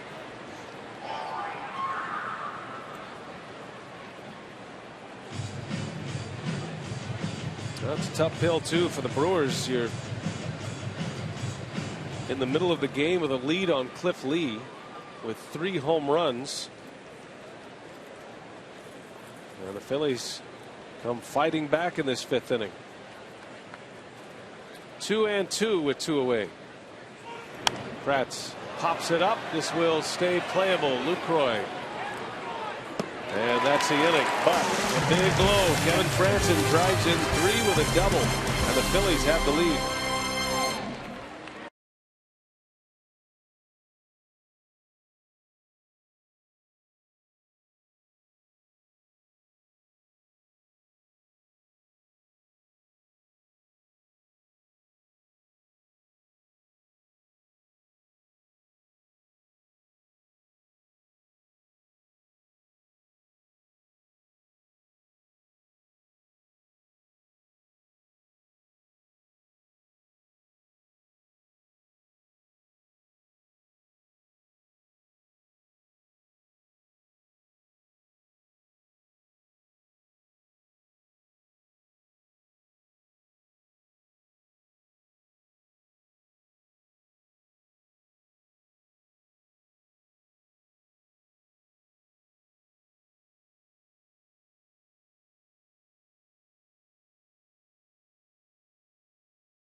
Now the Brewer bats, they've done some big hitting tonight. 3 home runs against Cliff Lee, but the Phillies now back on top.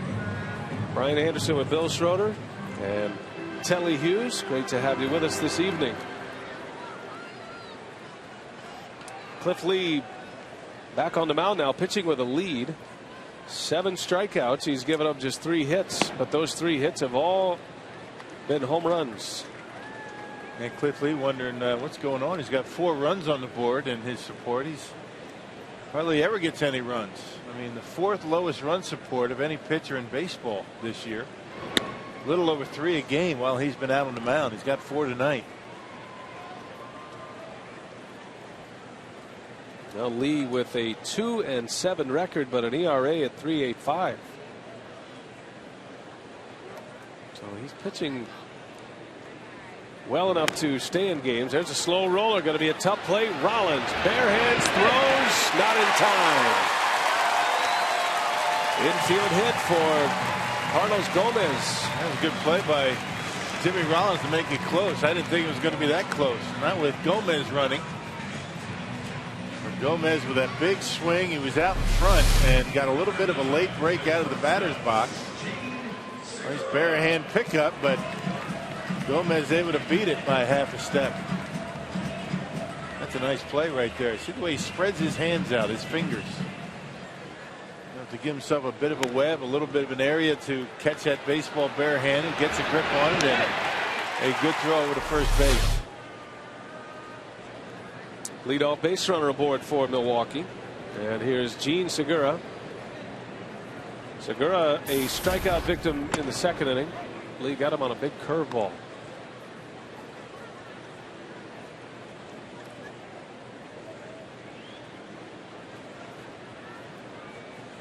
Segura with 8 hits in his big league career. 8 for 29 here with the Brewers. Played in 1 game with the Angels. He was called up, started the game at short, was 0 for 3 at the plate. I spent most of the season in Double-A. Started the year in Double-A Arkansas in the Texas League. And then after the trade for Zach Greinke, Segura came over from the Angels to the Brewers, went to Double-A Huntsville.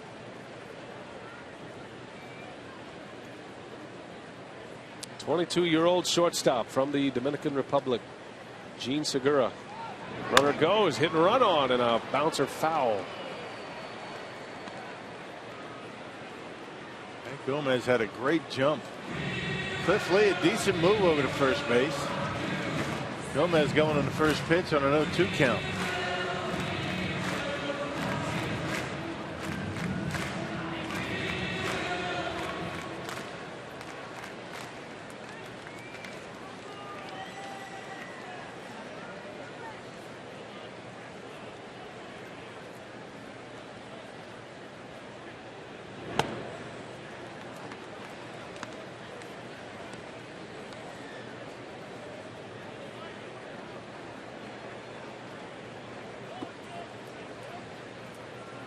Lee knows he's got the pitcher spot due up next.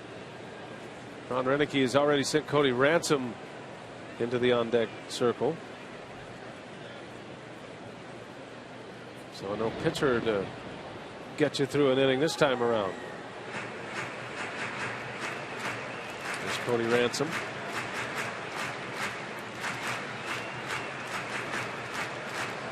Segura would love to give him a shot with men on base. Trying to extend a hitting streak to 7.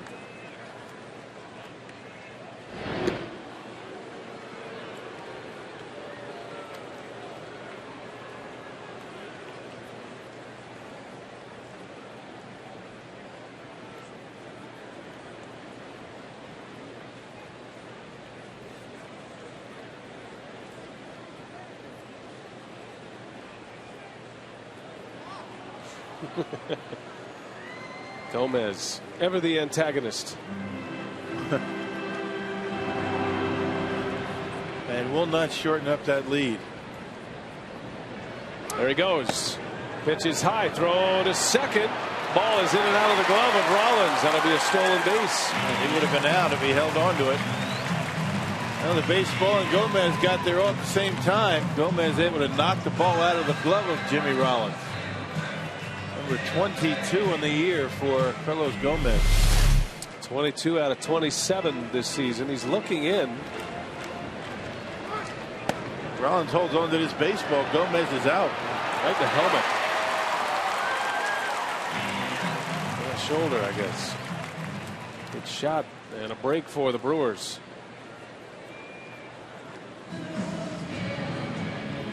So there's Gomez now in scoring position. Cliff Lee has not had a runner at second base tonight. The 3 home runs. Matter of fact, prior to that single by Gomez, he hasn't even pitched from the stretch tonight. Segura's the first batter he's worked out of the stretch too. 2-2 pitch. Segura foul tips one right into the mid-crets and a strikeout. 1 gone in the inning. This copyrighted telecast is presented by authority of the Brewers and may not be reproduced or retransmitted in any form. And the accounts and descriptions of this game may not be disseminated without express written consent of the Brewers.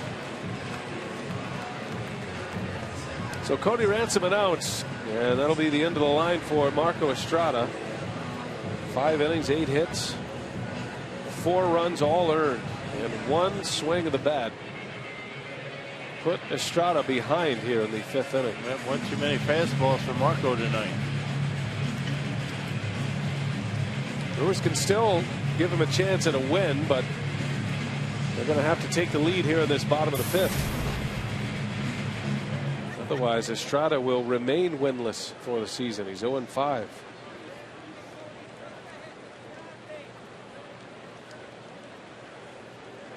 Ransom pinch hitting.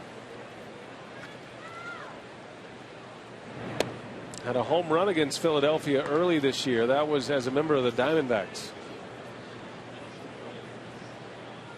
Has 9 homers this season. 5 of those coming as a Brewer. Brewers picked him up in May.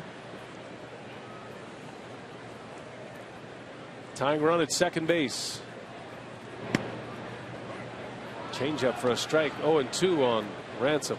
And Cliff Lee mixes it up very well. He doesn't throw all that hard. He works it in and out. Not afraid to pitch inside. He's got a cut fastball. Flip up a curveball once in a while.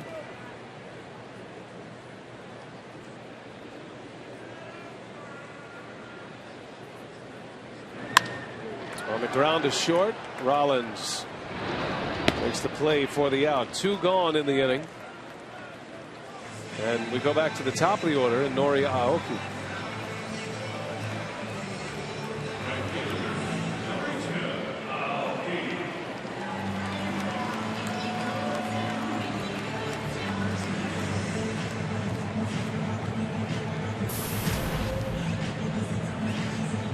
Aoki had a pretty good road trip.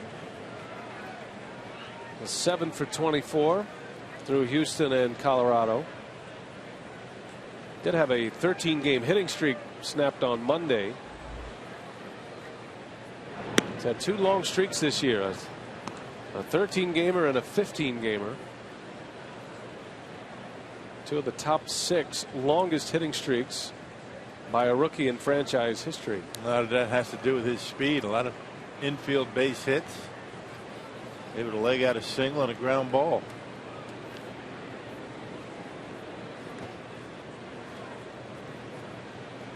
Ordinarily, not always, but ordinarily, a guy that has long hitting streak has pretty good speed.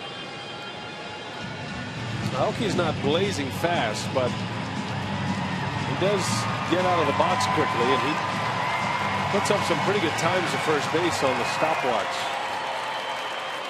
One scout earlier this year told me he's been consistently getting Aoki at 3.8 seconds to first base, and that's booking it pretty good. Hitting from the left side, and he's on his way to first base at just about a point of contact. Cliff Lee has him down 1-2. Brewers need a big hit. Gomez started the inning with an infield hit. He stole second. Phillies scored 3 in the top of this inning, and now Milwaukee trying to answer.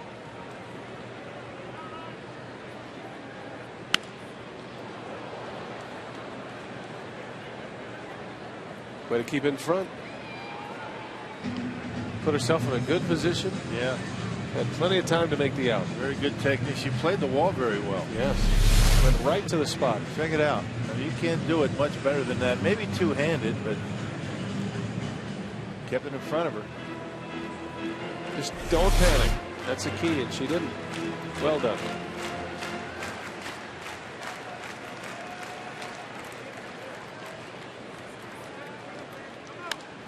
Bouncer back to the mound, and Lee will underhand it to first. He's out of the inning, and he exits still in the lead. 4-3 Phillies. We go to the 6th.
Double by Kevin Franson at the top of the 5th. They lead 4-3.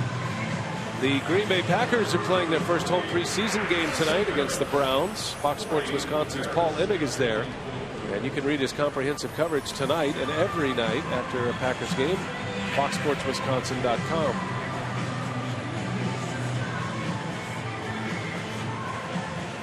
Now Jose Veras on for the 53rd time this year. Last pitched on Tuesday against the Rockies. You know, went an inning and 2/3, gave up a couple of runs, allowing a 2-run home run to Eric Young Jr. So Marco Estrada gives up 4 runs in 5 innings, and he is on the hook for the loss. He cannot win this game tonight. Turns it over to the bullpen now as we head to the 6th. Cliff Lee will lead off.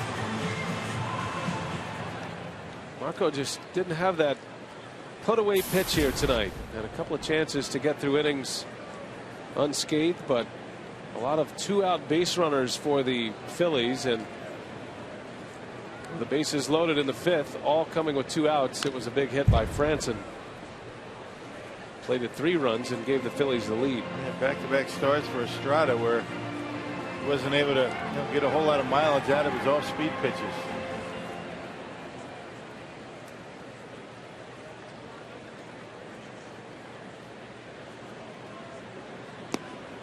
Breaking ball strike to Lee.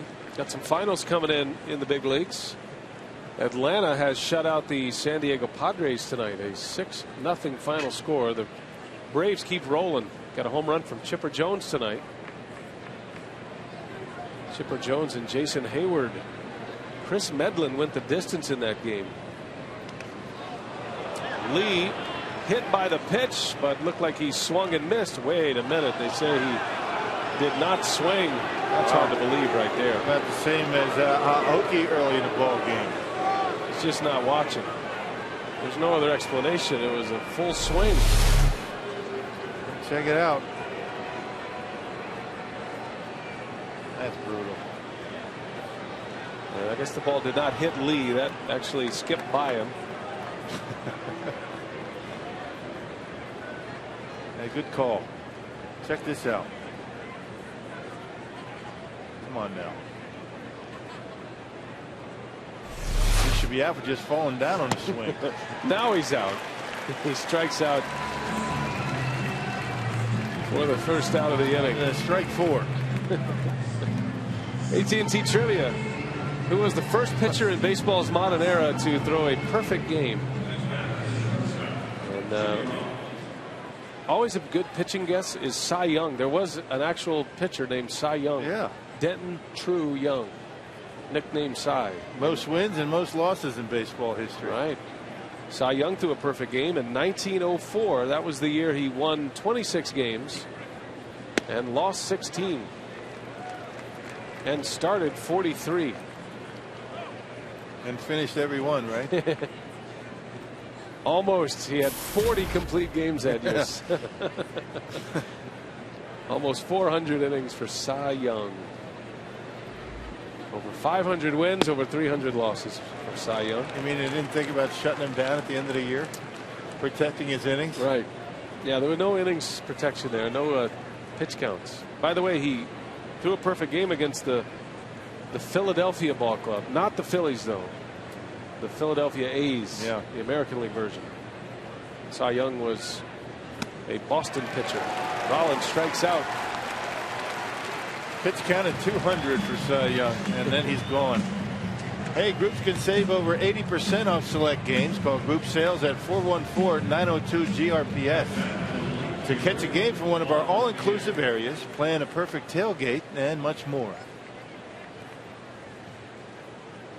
Not one pitch over 200 for you today. We're going to be limiting your innings. Denton. Pierre into left field. Braun can't get there on a hop. Pierre will be held to a single. Another 2-out base runner for the Phillies. Now you get to the real problem part of this batting order. And this is what Juan Pierre has done throughout his entire career. He doesn't try and overswing. Gets on top of it, pitch up in the strike zone, and just flares it down the left field line. And you would figure Juan Pierre perhaps will try and steal a base here. Pierre has 28 steals. He was thrown out trying to steal in the first inning tonight.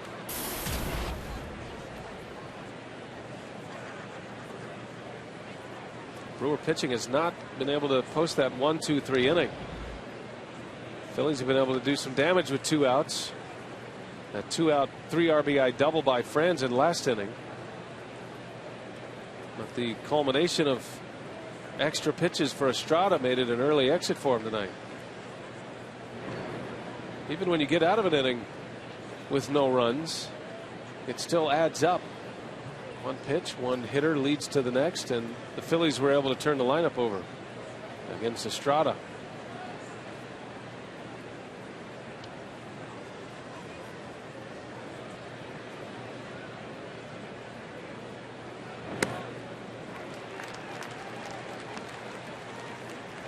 Juan Pierre has been a great base stealer throughout his career. At least 27 steals in 12 consecutive seasons. And he regularly had steals of 50 or more. It was a 5-year stretch. He had 68 stolen bases, 65, 64, 3 times in the 60s. Remember those years when he was with the Marlins, when he and Luis Castillo and a lot of those base runners, they were just terrorizing National League pitchers and catchers, stealing bases.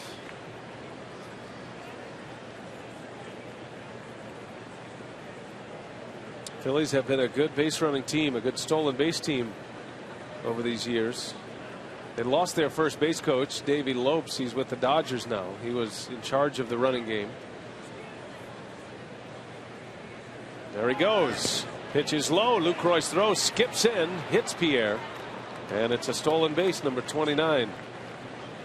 Tough pitch for Lucroy to throw on. Sometimes you're better off giving your shortstop or middle infielder a long hop off the grass than trying to float one down there. I think that's what Lucroy did. Tough pitch to handle, was down and in to Chase Utley. He tried to one hop it right over to Segura. Sometimes you do that by design when you don't really get an opportunity to square yourself. Segura never had it in the glove. It hit in the air.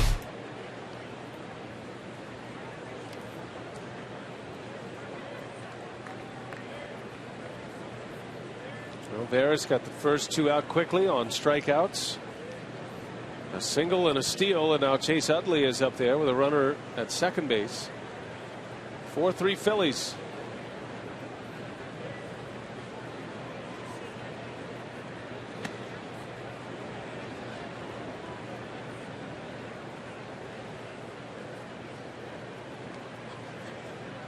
It's a tough matchup for Veras. Chase Utley crowds the plate, stands right on top of home plate.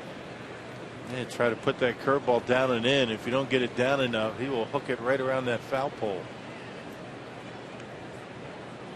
That back foot almost on that line, right on home plate, daring you to come inside. Another curveball. That one's a strike. No, 3-2. 3-1 count curveball.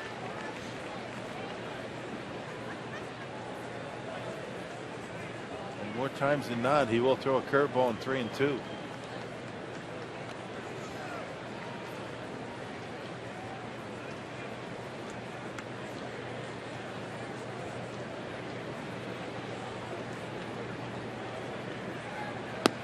Curveball missed, and Utley draws the walk.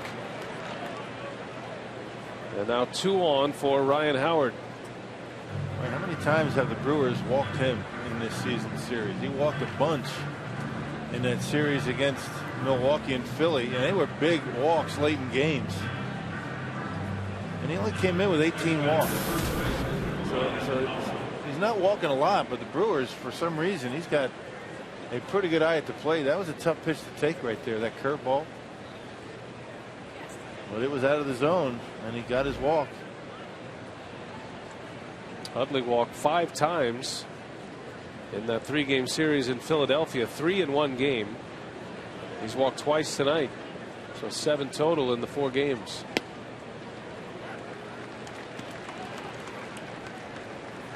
Yeah, that's a lot. So 7 of the 20 walks that he has been issued this year against Milwaukee. 2 on, 2 away. Ryan Howard at the plate. Good fastball from Veras. Veras has a good fastball. He's got a lot of velocity, but at 94. It's not his go-to pitch. He doesn't have much confidence in the fastball as far as location. He got away with one there, didn't he? And Ryan Howard looking curveball currently. 0-2. Big pitch for Veras. Got him. Back to the heat, and Howard can't catch up. Veras strikes out the side around a hit and a walk. And it's still 4-3 Philadelphia. Brewers coming up, bottom of the 6th. Weeks, Braun, and Ramirez due up.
presented by the Wisconsin Lottery, reminding you to please play responsibly.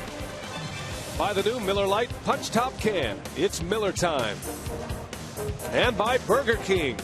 Come play family food, where every game piece has a prize. Roof is open on a beautiful night for baseball in Milwaukee. The Phillies have the lead 4-3. Brewers jumped out in front of Cliff Lee and the Phillies. 3 home runs in the game for the Brew Crew tonight. And Lee getting into the power part of the batting order for the Brewers as Ricky Weeks leads off. He's 0 for 2 tonight. Braun will follow, then Ramirez. It was 3-1 going into the 5th. And Kevin Franzen, a bases loaded clearing double that gave the Phillies the lead.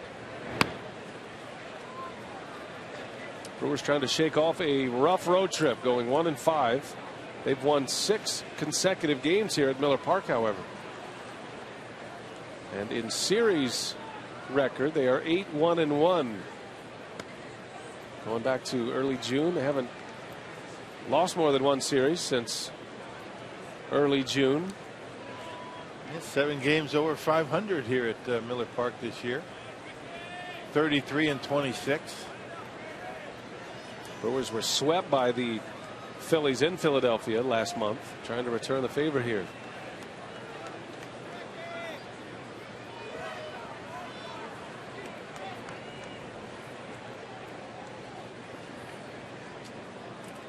Weeks with 13 home runs, 44 driven in. Got the count in his favor, 2-1. And he slices one to right field, a base hit. Well, the short answer to why Weeks is hitting better now is the fact that he's using right field much better lately, and he is aboard for Ryan Braun, who is having some kind of night tonight. Had a day off yesterday in Rock. These are different swings, different pitches, the same result though. Yeah, look at the stiff front leg and the hips popping open. The second home run to right field as well, right center, was up in the strike zone. You see the way Ryan Braun, as you see both swings right at the same time. Here you come. Here's the second home run, a little bit higher in the strike zone and a little bit further inside. Now, a pitch on the inner half of the plate, you would expect a guy like Braun to try and pull. But right now, he's really concentrating on stay on the baseball, swinging through the zone, and he's able to drive both of those pitches, 2 different pitches, 2 different locations into right center. Well, that was a great image there of the 2 home runs from up above as Braun just stays right on the Cliff Lee offerings. He's had a lot of success against Cliff Lee in his career now, 3 home runs. A lot of hitters do that. I mean, they will take a pitch that's middle in. They'll kind of pull the hands through the strike zone, hips then hands, then barrel the bat. But not many can hit home runs when you do that. The inside out stroke. Most hitters are happy with a base hit.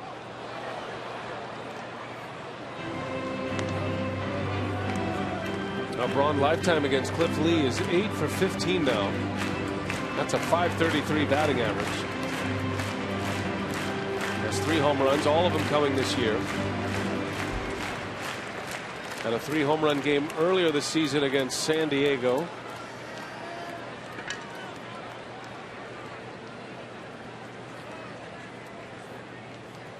A ball and a strike on Braun. Ramirez to follow. Tying run at first. And Braun out in front. Yeah, good breaking pitch right there. Now Cliff Lee's trying something different. Hasn't been able to get Braun on any of his other stuff, so he goes to curveball. Last player to hit 2 home runs off Cliff Lee in the same game, Danny Espinoza of the Nationals last year in May. He's been giving up a lot of home runs this year. A long ball this time will give the Brewers the lead again. Fastball just missed. Cliff Lee trying to thread the needle inside.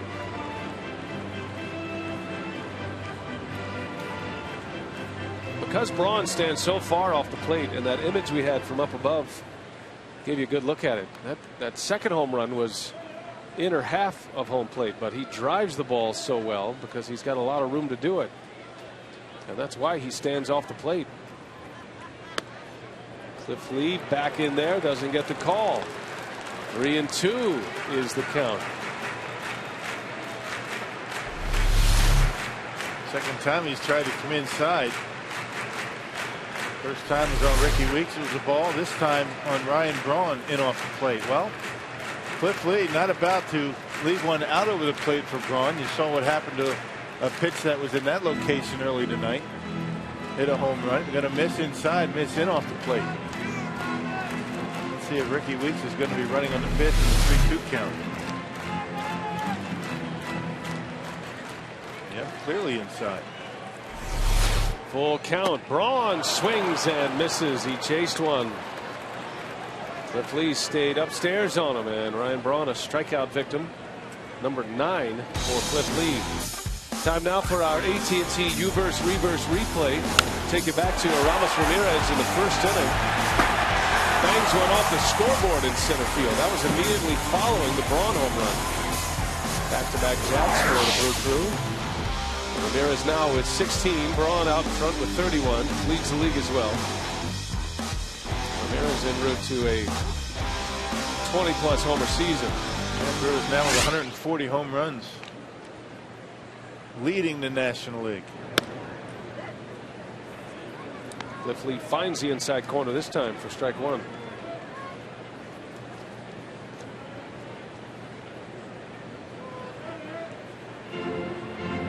Now, one of the disadvantages of having Ricky Weeks in the 2-hole, he doesn't run much. Weeks rarely gets caught when he runs, but he's not a base stealer. He's a perfect 7 for 7 this year. There was a day when Weeks, and many who saw him play, thought he could be a 20 stolen base player, but that ankle injury last year has really bogged down his running game. He still goes first to third well. He could score from first. He has good speed. It just takes him a while to get going. I guess it's best saying he doesn't have that burst Right. that he used to have. Yeah, we were talking about the Brewers 140 home runs leading the National League. The Yankees 180. It's amazing. Home runs already. And 9 of those grand slams. I had a grand slam the other day from Nick Swisher. Right. 180 homers. Rangers finally beat the Yankees today, avoiding the sweep. Texas won 10-6. And the Yankees had a home run today. Andrew Jones, number 13.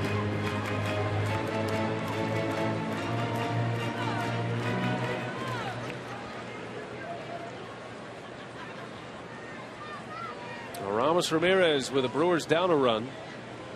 1 out. Bottom of the 6th inning. Lee gave up a single to Weeks, then struck out Braun. And he got Ramirez. Back-to-back strikeouts of the 2 big sluggers. 10 Ks for Cliff Lee.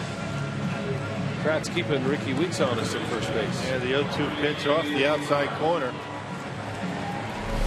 Braun chased the pitch out of the strike zone, and Ramos Ramirez chases one, but a little bit too close to take, I guess, with 2 strikes.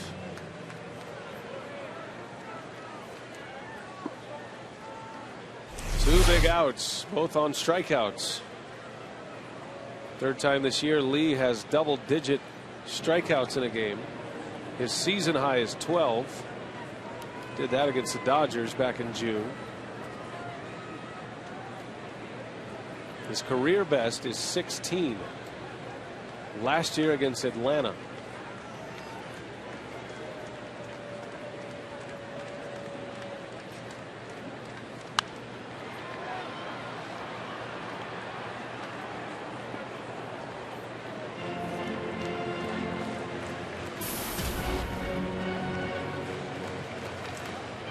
Cory Hart struck out twice tonight. Lee got him looking in the first inning, swinging in the 4th. Brewers need a big hit. Hart with 22 home runs this year. Down in the dirt. Weeks on his way, and he'll make it without a throw. Good job by Weeks. Good base running. That changes the inning a little bit. Now the tying run in scoring position for Hart. And Cliff Lee has started to throw his curveball a little bit more often. This time Pratt's not able to keep it close enough. Watch Ricky with the secondary lead. He takes off right away and gets into scoring position now with 2 outs.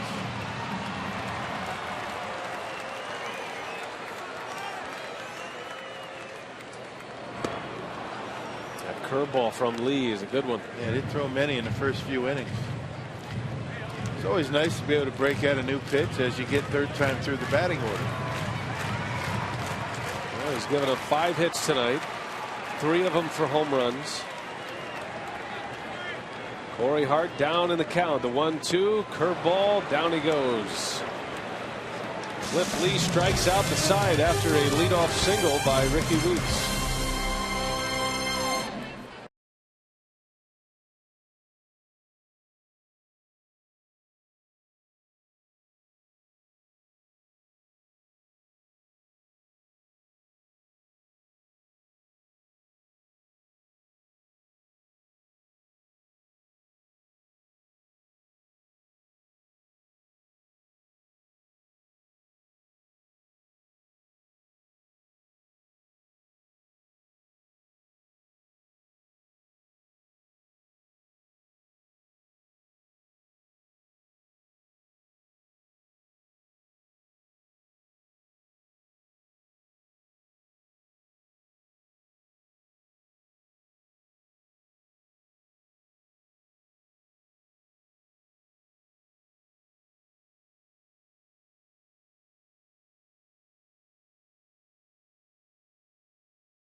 Caught up here courtesy of Toyota. A game summary.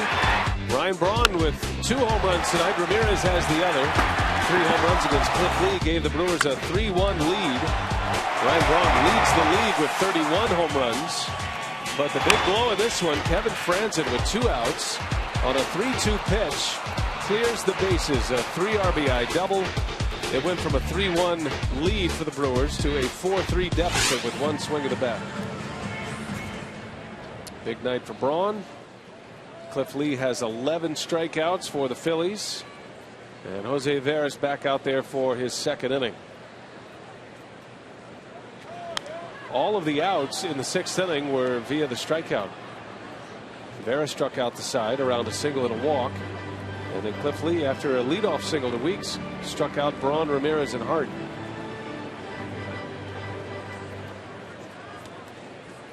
Dominic Braun leads off. He walked and scored. He was on base for Franzen's double back in the 5th.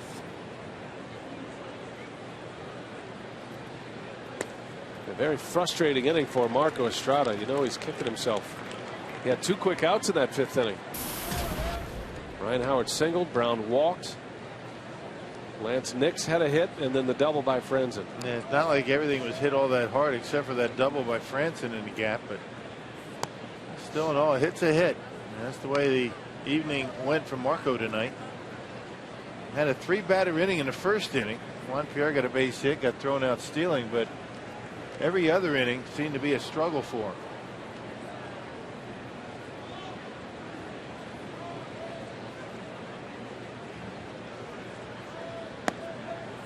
Credit the Phillies offensively.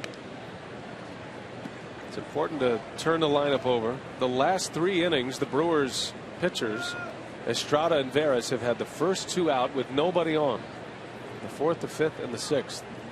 And the Phillies have had 7 base runners in the last 3 innings.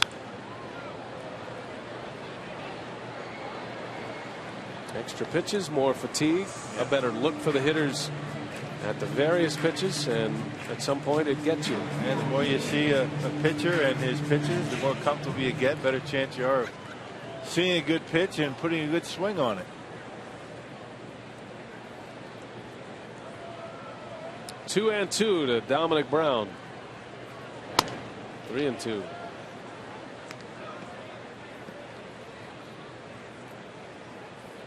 Told you about the Braves shutting out the Padres. Chris Medlin went the distance. The Reds lost tonight despite a late rally. Mets hung on to win 8-4.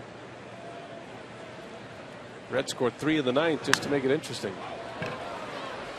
The ball and the bat in foul territory. Cincinnati got another home run from Ryan Ludwig tonight. 22 now. Yeah, how about that, man? This guy's been something. Yeah. The Reds had won 5 in a row. Picking up the slack for the absence of Joey Votto. Might be a while before Votto's back in the lineup. Cincinnati has opened up the largest lead in any division. 7 games starting tonight. That Reds lead 7 games over the Pirates and the Cardinals. Pittsburgh won tonight 10-6. A.J. Burnett, his 15th win. That has been a big pickup.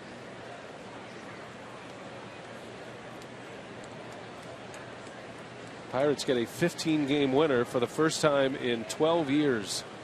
Todd Ritchie in 1999, the last to do it. Little flare. Braun's got a long way to go, and he'll run it down for the out. Pulled his Alfonso Soriano with that catch. He caught it on a jump. The fans, join us for a special broadcast on August 31st, as we will bring you coverage of the statue dedication for Bob Uecker outside Miller Park. Join us for what promises to be a special event. Bob Uecker, a Milwaukee sports treasure, airs Friday, August 31st, starting at 1:30. And the famous home run call of Mr. Baseball.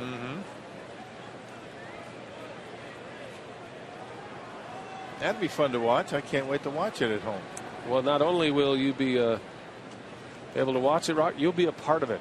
You'll be living it. Oh, is that right? Yes, that's right. You've been hired. Okay, even better. I was going to get around to that. Watch it on replay. Bob Costas will be the MC, but there is a who's who of guests coming. We're still waiting on the final. Apparently, you and I are two touches. of them. Well, we're the who's nots, not the who's who's. But we'll be there. Craig Kashawn be hosting the coverage. That should be a nice speech by Ueck. It's always fun to listen to Ueck give a talk. Nobody funnier.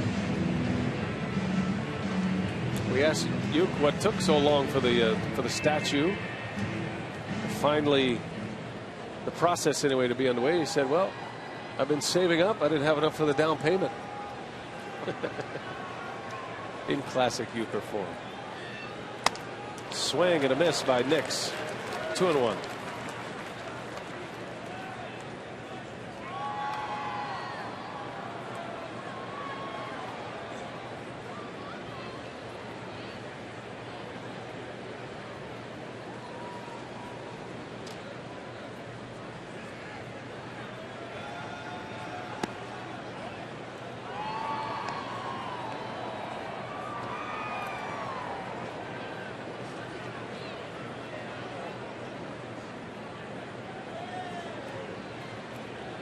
Three and one on Lance Nix.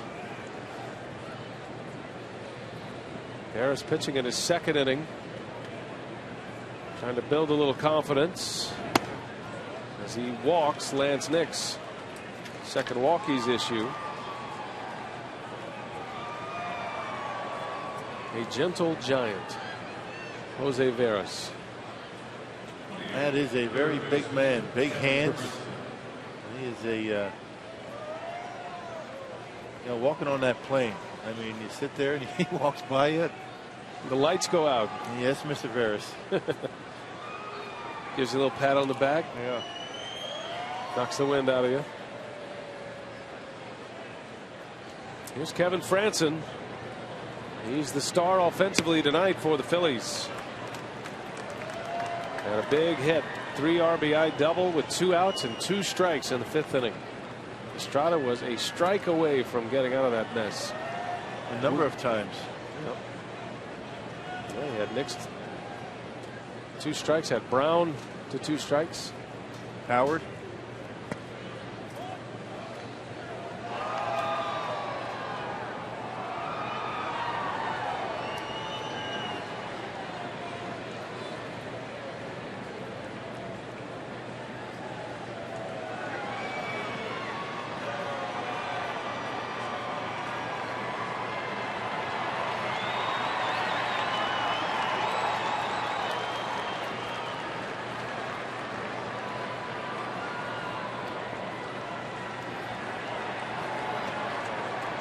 Frandsen promoted after Placido Polanco went on the DL. He had 302 in AAA. Big numbers down there.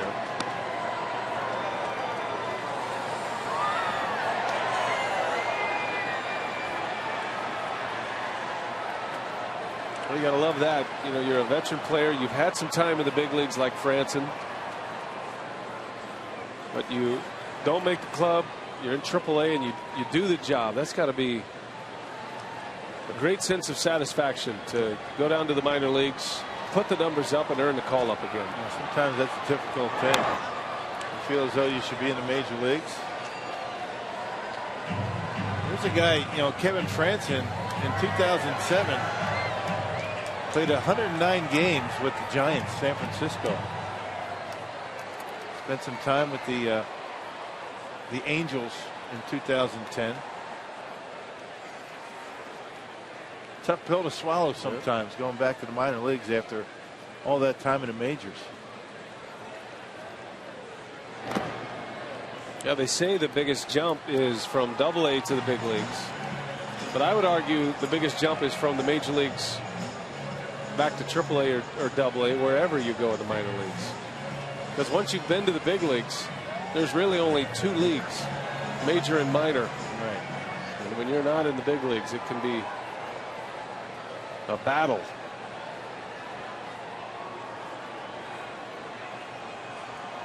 Two balls, 2 strikes on Frandsen. 2 hits tonight. He's 2 for 3. Fights it off.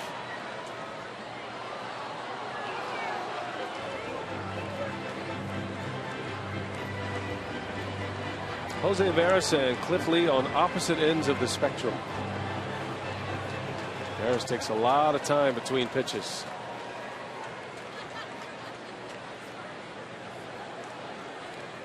He's looking for that put away pitch here. He has 3 strikeouts of his 4 outs recorded.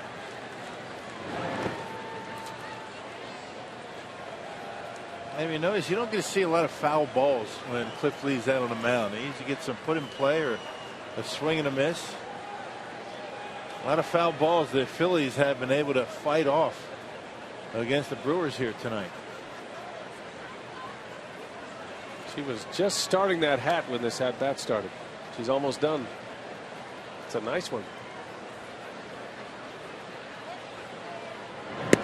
Got him. Veras stayed with it, and a fastball at 94 miles an hour results in a strikeout, the 4th strikeout for Jose Veras. Yeah, good movement with some pretty good life on it. Lucroy wants it in, and that pitch down at the knees, down and in. Frandsen right over the top, and she could care less. Yeah, okay. Nope. That was the wave. That was the wave going by. Yeah. Oh, and a strikeout. Now, way to go, Jose. There's a hat.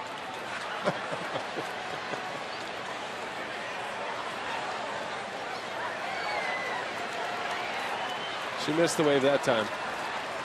It's not her fault.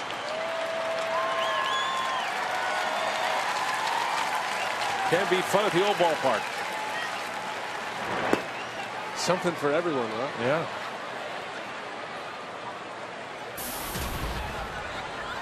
Big Eric Kratz with 2 away. Do you know how to net? No. No.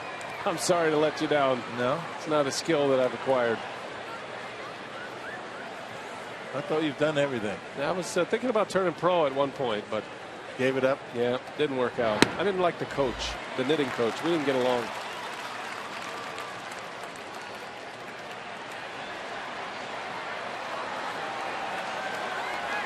I think the wave's getting close to her again.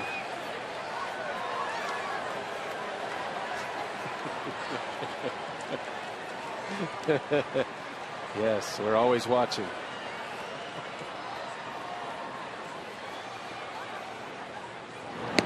Curveball, strike, a dandy from Veras, 1-2.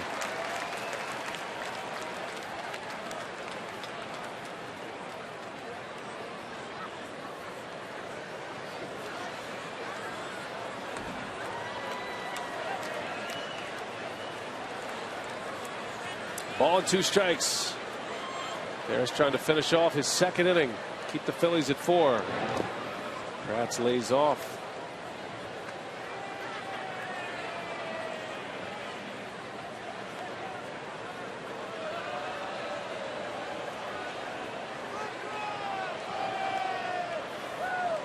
Bill Schroeder-sized catcher here. Yeah, he's a big boy.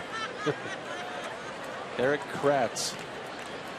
Kratz had a tough time getting on that fastball in this game. A couple of pop-ups to Lucroy on fastballs last 2 times up.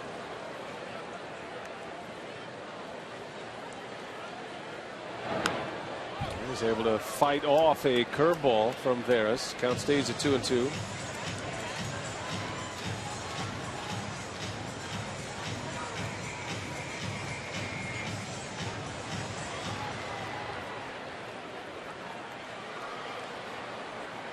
Veras with 44 pitches already. You don't see him throw that much typically.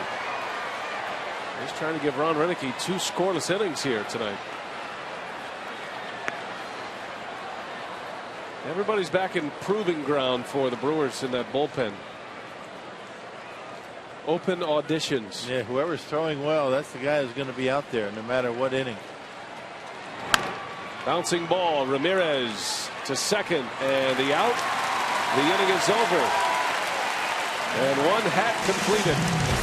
Next up, a sweater.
Back with you here at Miller Park. Going to put a capper on our social media. Brewers trying to extend this home winning streak. So far it's been tough. Yeah, Craig. Brewers going for lucky number 7 tonight. Their 7th straight home victory. And we asked fans tonight, what do you think is the biggest advantage to playing at home and why? Fans tweeted us with the hashtag no place like home. So let's get right into it. Jake said, you have great fans behind you, people tailgating, and it's just a great atmosphere, a momentum builder. Rachel said, the fans keep the Brewers going and just the atmosphere at Miller Park. Paul made a great point saying, great fans, good support. They know they will play regardless of the weather. They just feel at home. And Rock, as a former player, what is it about the home yard that gets players going? Well, there's a lot of energy, Sophia, here in this ballpark. I mean, Brewers are expecting sellouts the next 3 games here. I mean, fans come to this ballpark no matter what, no matter how the team is playing, good or bad, and I think the players really feed off of that energy here at the ballpark. Yeah, no question. Always great crowds here. It's just a beautiful place to watch a game. Players talk about it all the time as Lucroy goes back up the middle. Utley makes a nice play. And one out here in the 7th. 4-3 Phillies. The Brewers find themselves down a run here in the bottom of the 7th. Got a text question continuing our social media theme. And it's courtesy Ho-Chunk Gaming. Rock, did you hit better over your career at home compared to the road? Stephen Merton wants to know. I don't think it was so much home and road. It was who you were facing. I mean, you go into Detroit, you're facing Jack Morris and Dan Petrie and Walt Terrell and guys like that. I mean, I think it had more to do with who you're facing as opposed to home and road. Home and road splits weren't that big of a deal as much as they are these days. I don't think back in the 80s. I don't remember it being that much of a difference.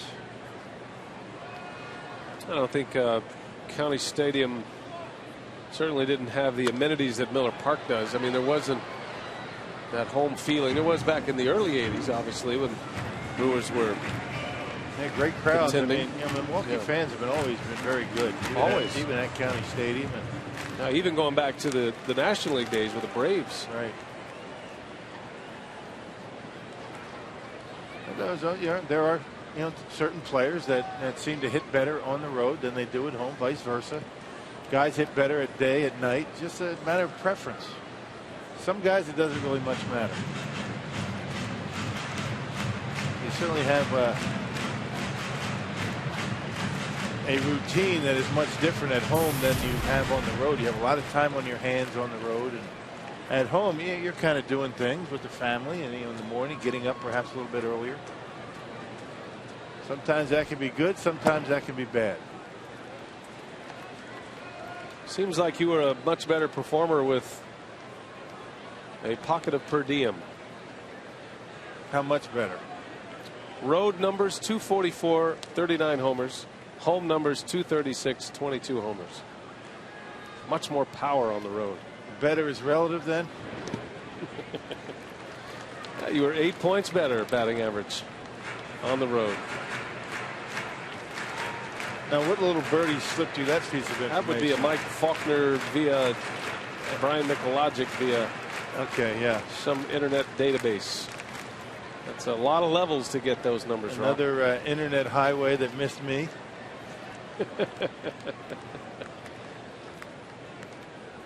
You're part of the end user portion of that.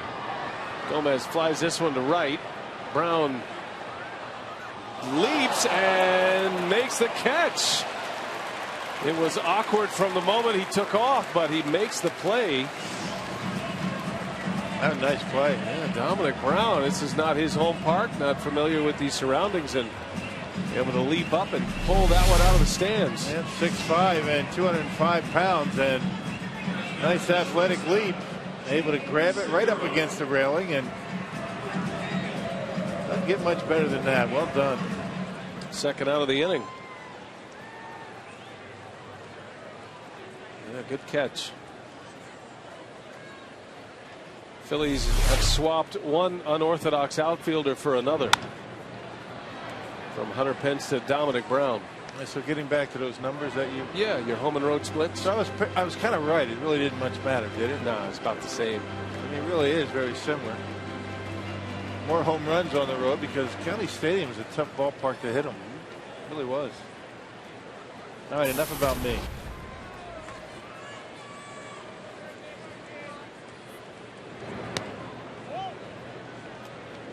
Well, the one thing about Miller Park, you know you're going to play, and that is a very good thing for a hitter and a pitcher.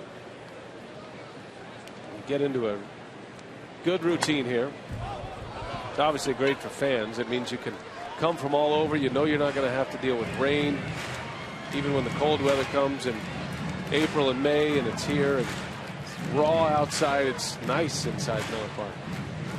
Always.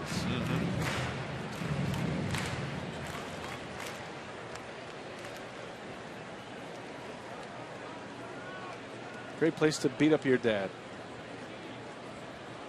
1-2 pitch. Just missed inside. Gene Segura has struck out twice against Lee. Hoping to extend a hitting streak. Lee has retired 6 in a row since the single by Weeks last inning. Or 5 in a row, I should say. 8 out of the last 9 as Segura hammers one right to Utley. And that will retire the side. Tough break for the kid. Hit it hard right on the nose, but Utley makes a good play. And Cliff Lee is through 7.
Partly cloudy there at the park. Breezy, especially early. Winds picking up out of the northwest at 10 to 20 miles per hour. Also cool at the park. Our first pitch coming in at 66 degrees.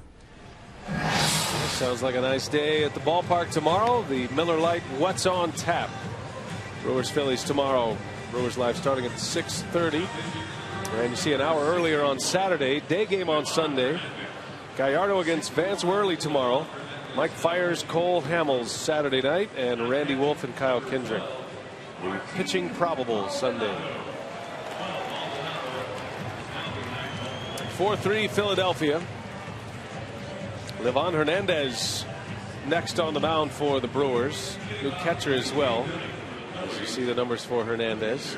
Martin Maldonado in the game. And he'll do the catching, and Maldonado will lead off the 8th inning. Double switch for Ron Renicky. So Livan Hernandez against Cliff Lee to start this frame. Happy birthday, by the way, to Martin Maldonado. Turns 26 today.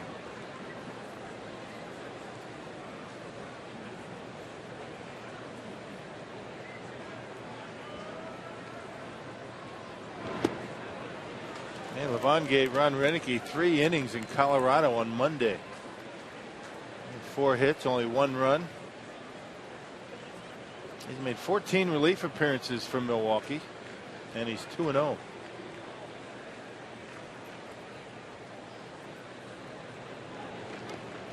Cliff Lee swings and misses. Maldonado secures it at first. A strikeout to start the 8th inning.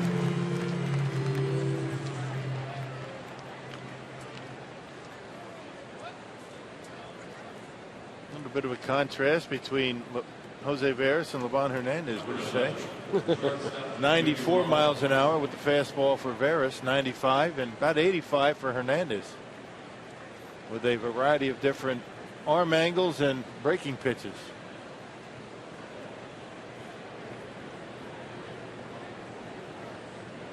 Top of the order, Jimmy Rollins. Saw the Pirates beat the Dodgers tonight. We talked about A.J. Burnett winning his 15th. Burnett beat Joe Blanton, the former Philly. Pittsburgh within 5 games, actually 6 games of the Reds. Cincinnati lost tonight. Colorado's back at it. They were down 3-1 going into the 6th. They scored 2 in the 6th and have scored 2 in the 7th. They now have the lead, still batting in the 7th against Miami. That's an impressive offense, that young Colorado lineup. Michael Kadire returned tonight as Jimmy Rollins strikes out. Back-to-back Ks for Livan Hernandez. Wow, he says.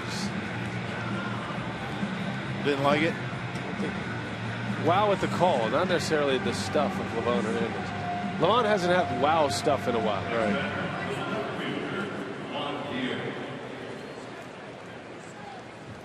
2 outs for Juan Pierre.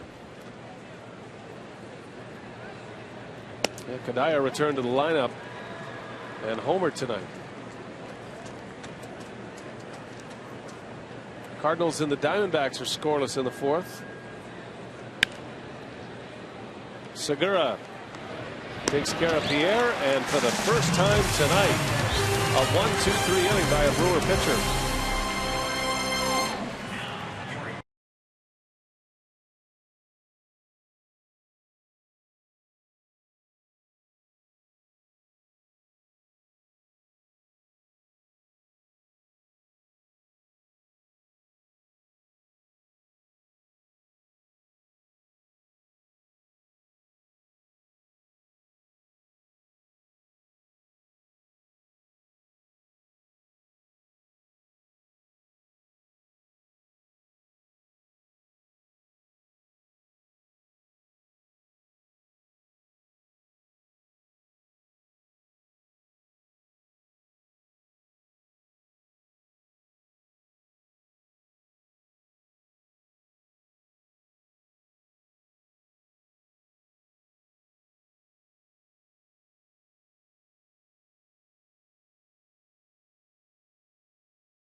Brewers Live postgame in just a couple of moments, and I'll tell you what, Ryan Braun at it again today. A couple of home runs, and he is our Marshfield Clinic shining moment. It was a pretty big day for him yesterday because he didn't get to play, and then what did he do before? Well, you know, he came out early. I was out here early. He was out here early taking early batting practice and looked like he had his stroke going, you know, and then I talked to him afterwards, and he said, you know, I'm feeling better. Said there was really nothing wrong other than, you know, he wasn't seeing the ball as well, but he was jumping out there, just wanted to stay back, try to relax, and drive the ball the other way, and hey, lo and behold, 2 home runs that hit him the other way. All right, Ryan Braun due up 4th this inning. The Brewers trail by 1. Brian? Now Cliff Lee back out there. A couple of changes for the Phillies as John Mayberry Jr. comes in to play center. That moves Nix over to left field. And Martin Maldonado will lead off. He came in on the double switch. Maldonado, then back to the top of the order. Aoki, then Weeks. If anybody gets on, Braun will hit.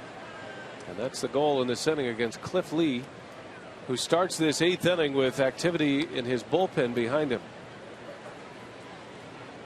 Yeah, the way things have gone for Cliff Lee, there's no way he wants to take the ball out of his hand. Like to get through the 8th and then bring the closer in. Wins have been hard to come by for Cliff Lee, so he doesn't want to leave it up to somebody else.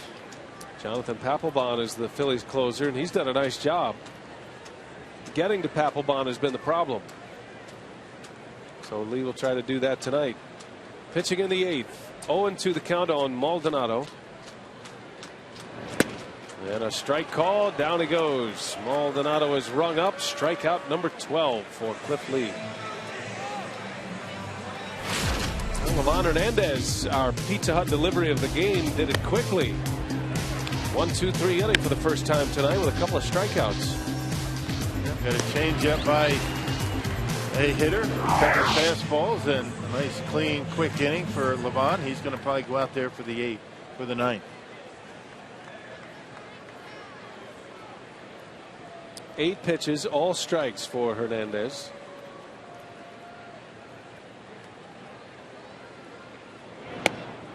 Aoki takes a strike. Cliff Lee's pitch count at 104. How about his strike ball ratio? Amazing. 76 strikes of the 104 pitches tonight. Has not walked a batter. Another strike and a pop up in the infield. Rollins for the second out. Cliff Lee putting the hammer down here. When he smells the victory, he's tough to handle. No walks tonight, and he did not walk a batter in his last 2 starts against Arizona and St. Louis. 2 outs for Ricky Weeks. He's walked 5 guys in his last 8 starts. See Weeks at the plate, presented by Wendy's.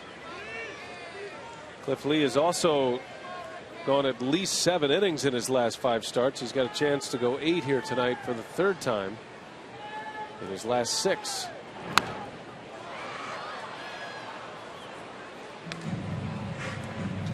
Lee had a dismal June, 0-3 with a 6.12 ERA. Came back at a much better month of July, where his lone 2 wins occurred. 2-1 with a 2.75 ERA in July. But has just been so-so in his first 2 starts in August.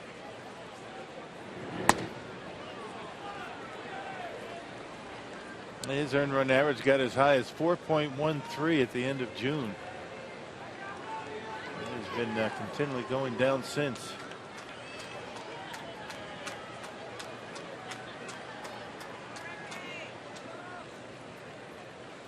Ball and a strike on Weeks.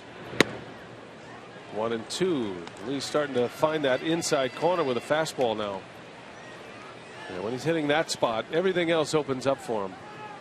The changeup, the curveball. When he's at his best, he can thread that needle as good as anybody in the big leagues.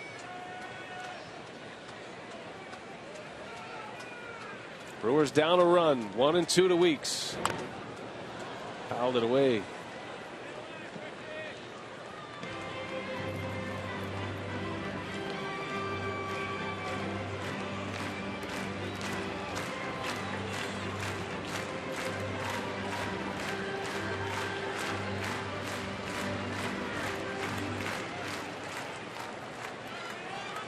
Ryan Braun due up next. Weeks trying to give him a shot at Cliff Lee here in this 8th inning.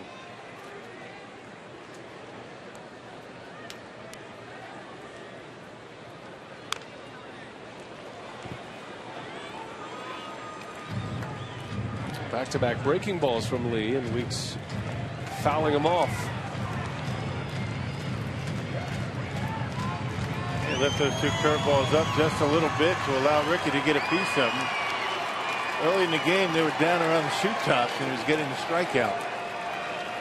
Be very interested to see if Charlie Manuel would leave Lee in the game to face Braun if he should bat in this inning.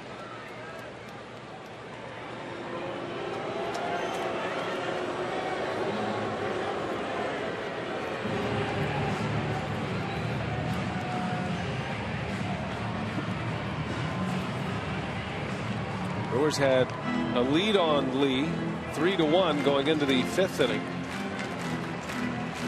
One swing of the bat tonight by Kevin Franzen, played at 3 runs, gave the Phillies the lead. 1-2. Weeks toward third. Gobbled up. Throw to first, and it skips by Ryan Howard. Weeks on his way to second. Here's the throw. It's late. Well, there's your opening right there. An error by Franson allowing Ryan Braun to get in that bat. Making things very interesting here at the ballpark. Right, Franson didn't do a nice job smothering that hard hit ground ball by Ricky Weeks. And the easy part is what he threw away. Ryan Howard not able to get it. And good job by Utley backing it up, but Ricky running hard all the way, and he's into scoring position. Save at second, safe and secure. New York Life. 2-base error. And the answer to the question is no. Charlie Manuel will take the ball from Lee. He's out. Ryan Braun is coming up. And Charlie Manuel goes to the bullpen. Brewers down a run with the reigning MVP coming up. Stay with us.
He's had quite a night tonight against Cliff Lee. A home run in the first inning.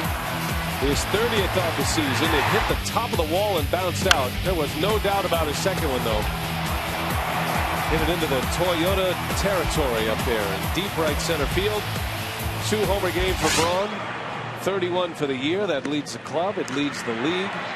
And he's coming up, representing the go-ahead run here in the bottom of the 8th. Yeah, they bring in Josh Lindblom, and he has been getting hit pretty hard. Over his last 18 and third innings, he's given up 11 earned runs. That's an 0-2 record and a .540 earned run average, but he got off to a pretty good start this year. He's thrown 3 scoreless innings this year against Milwaukee. All 3 innings coming back in Philly. Part of the Victorino deal that brought him to the Phillies. His first appearance as a Philly was August 1st. That's right, those appearances came as a Dodger.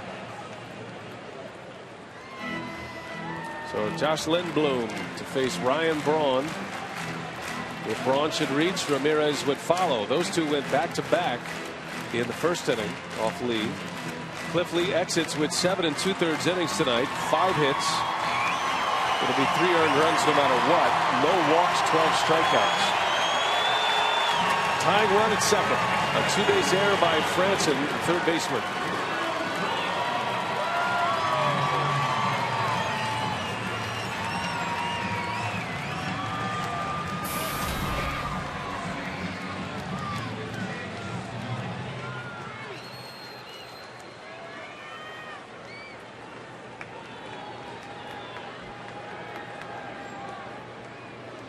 Lindblom in his 7th appearance as a Philly has given up runs twice.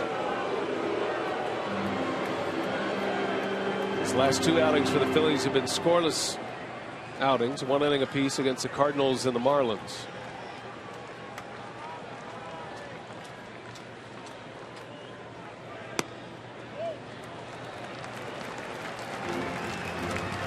Ryan looking for something out or half. That's his bread and butter. Something he can drive into the gap out there in right center.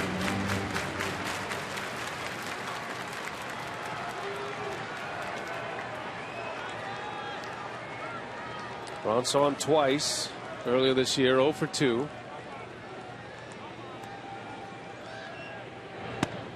And there's strike one. Gave him the slider, tried the fastball first, then the breaking pitch. Not overpowering. He throws about 94. He hung a slider that time, and Ryan, and not looking for the breaking ball, takes it.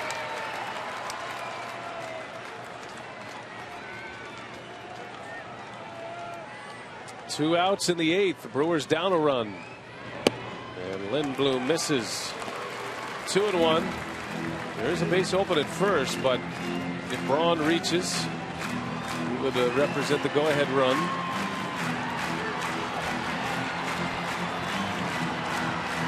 A lot of managers don't like to put that run on, and the way Ramirez has been swinging the bat, you can bet Charlie Manuel wants Lindblom to attack Braun here. Weeks with good speed at second base. Got a big lead. Way outside. 3-1. Yeah, it looks like he doesn't want much to do with him, does it? Let Ryan take his walk and let Ramirez drive them both in.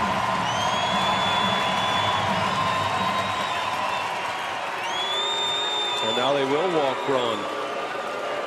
Yeah, very unusual to walk the go-ahead run on base in the 8th inning. That's how much respect Charlie Manuel has for Ryan Braun.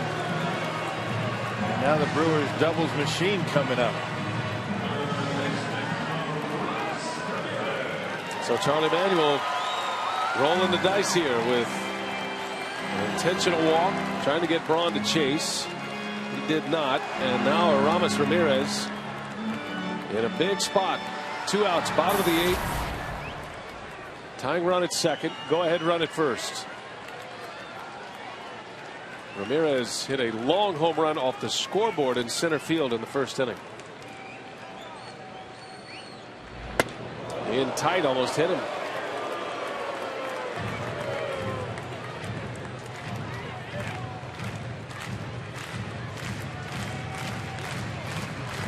Only one career at bat against Lindblom.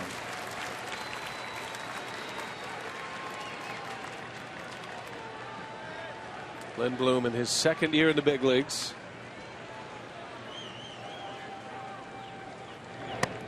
Another one in there. 2-0. Yeah, doesn't want to allow him to get his arms extended. Both pitches in off the inside corner. Ramirez looking for something out over the plate.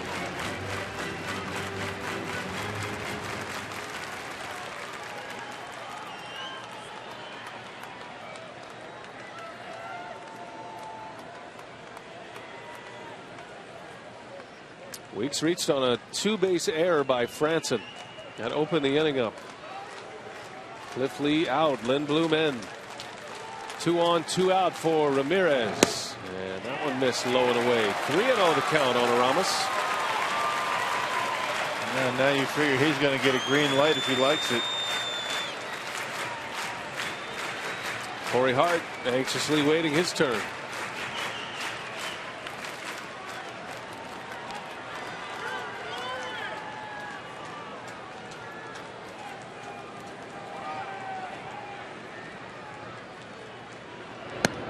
Ball 4. Walked him on 4 straight, and the bases are loaded with 2 outs. Can't imagine he did that on purpose. Now the go-ahead run at second base. That was a 4-pitch walk. Lindblom tried to get a couple of pitches in on the hands of Ramirez. Couldn't do it. Then 2-0, he threw a slider. Showing a lot of respect for the Brewers' third baseman. And then up and away, and Cory Hart comes to the plate with the bases loaded. Still no hits in the inning. Rich Doobie, the Philly pitching coach, out with some words of encouragement. Weeks over at third, he reached on an error. Back-to-back walks to Braun and Ramirez. Oh, what a spot. The Brewers Chance to tie it or take the lead here. A base hit with Braun speed should score 2. It's a hit to the outfield.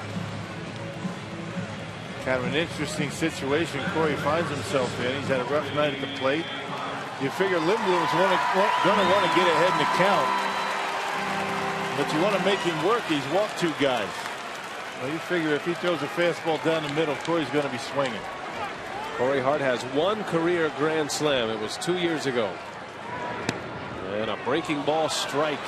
Hart disagrees. Hart and Brian Gorman, the home plate umpire, haven't seen eye to eye tonight. Corey struck out 3 times.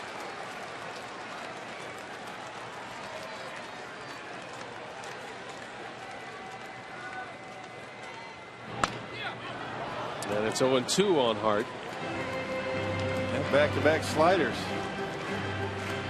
And gutsy pitches by Lindblom after walking a couple of guys.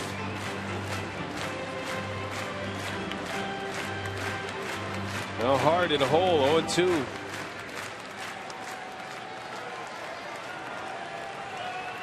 Lindblom in for Lee with 2 away. He's issued 2 walks.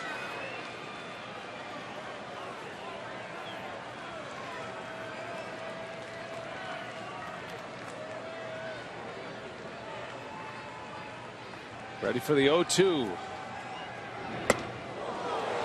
Brushed him back with a fastball.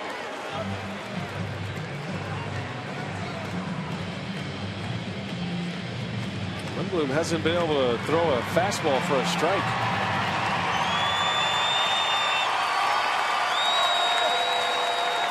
You know, Hart's sitting on the breaking ball here.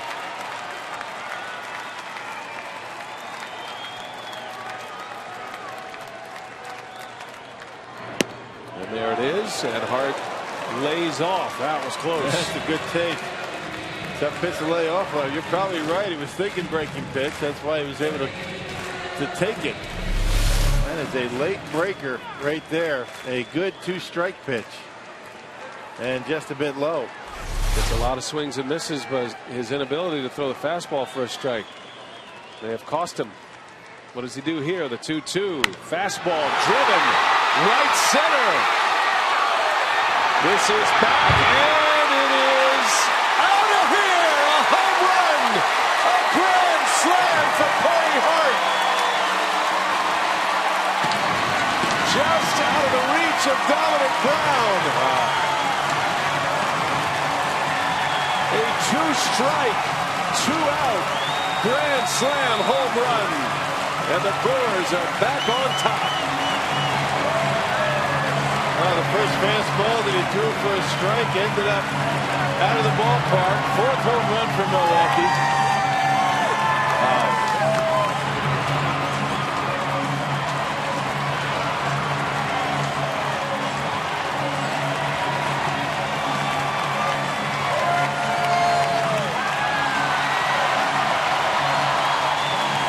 Take a bow, Cory Hart, his 2nd career grand slam.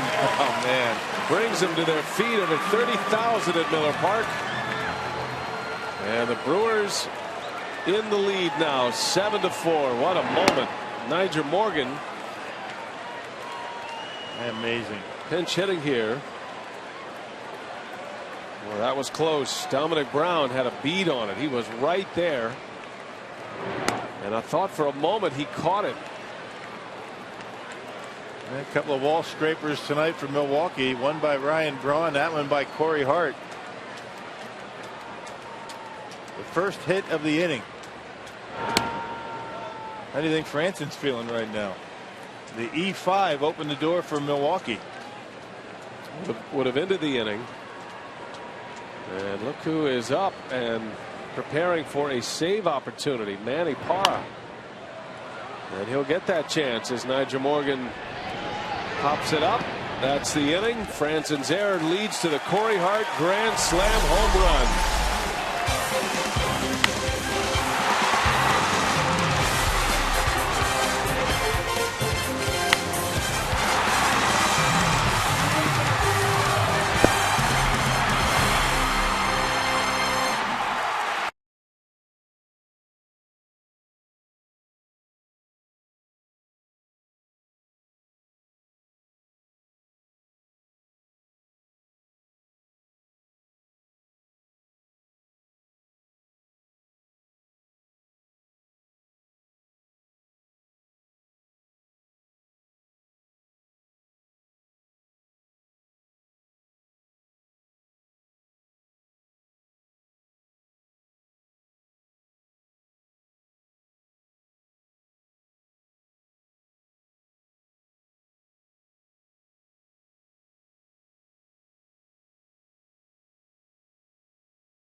Of redemption baseball, and Corey Hart, after 3 strikeouts, a 2-out 2-strike grand slam home run, Rock, in the 8th inning. Well, a 5-pitch at bat, a couple of sliders to start him out. One for a strike, he fouled it off, and then the inability to throw the fastball for a strike allowed Corey Hart to take this nasty slider.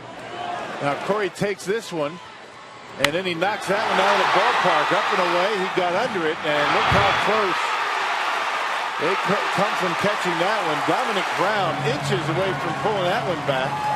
And Corey Hart with one swing turns a bad night at the plate into a great night. Dominic Braun was right there. I mean, he missed it by inches on the wall. And here is Manny Parra now. Columbia St. Mary's save tracker 0. This is his first career save opportunity, a 9th inning save opportunity. Parra has been pitching better than any reliever the last couple of times out. He has been dominant out of the bullpen, and Renicke's going to give him a shot at it. Nothing but left-handers coming up. There's 4 in a row.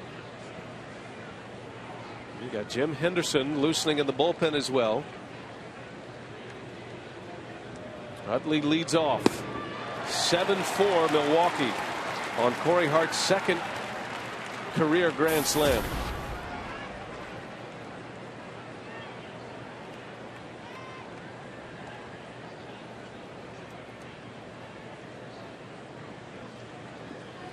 Utley, Howard, and Dominic Braun.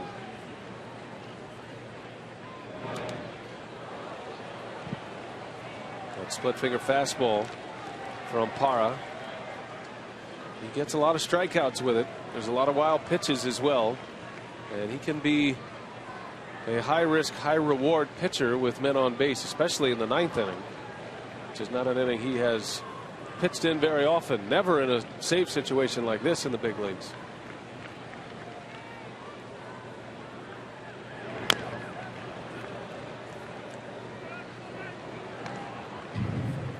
Got a nice 3-run cushion, throwing strikes so far in this inning.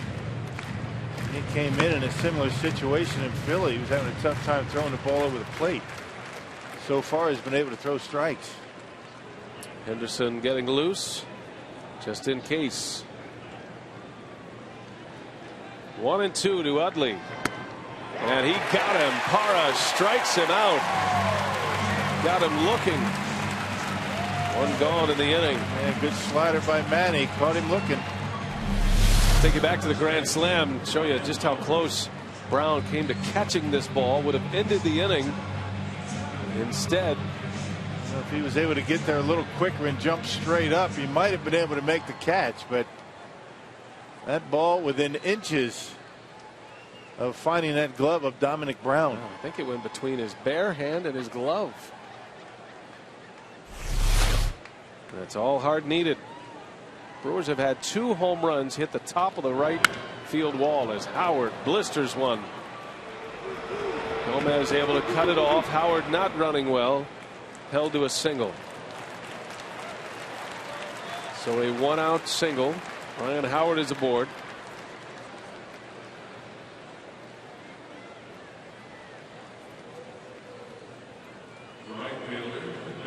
And it'll be Dominic Braun now.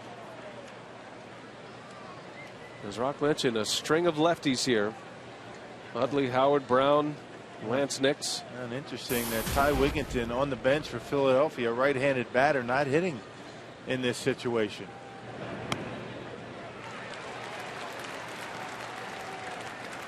Well, it is Parra's game to save, unless he gets to Kevin Franzen in this 9th inning, and then you'd probably see Jim Henderson come on.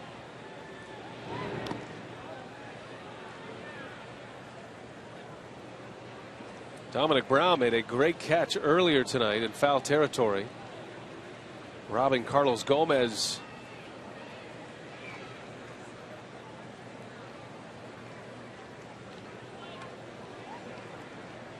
But came up just short on the one that mattered. Just as you mentioned, Ty Wigginton, Rock, Charlie Manuel has put Wigginton on deck. He wanted to put him up in a position where a home run could tie it.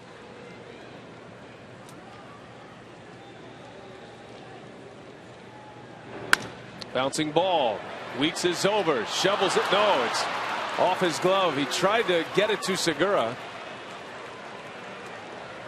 on a slow roller, knowing he had time with Howard. But that's going to go as a base hit.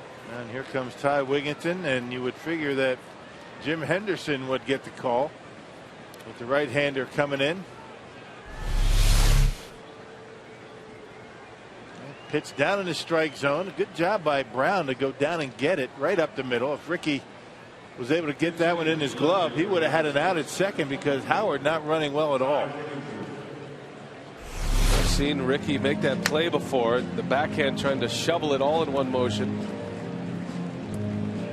Well, more trouble in the ninth. This has been a familiar walk for Ron Renneke. Jim Henderson. He'll try to save it. Had a blown save yesterday in Colorado. Right back on the horse. We'll take a break. Come back. 1 out. Brewers lead by 3.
An inning that was a lockdown inning for him last year.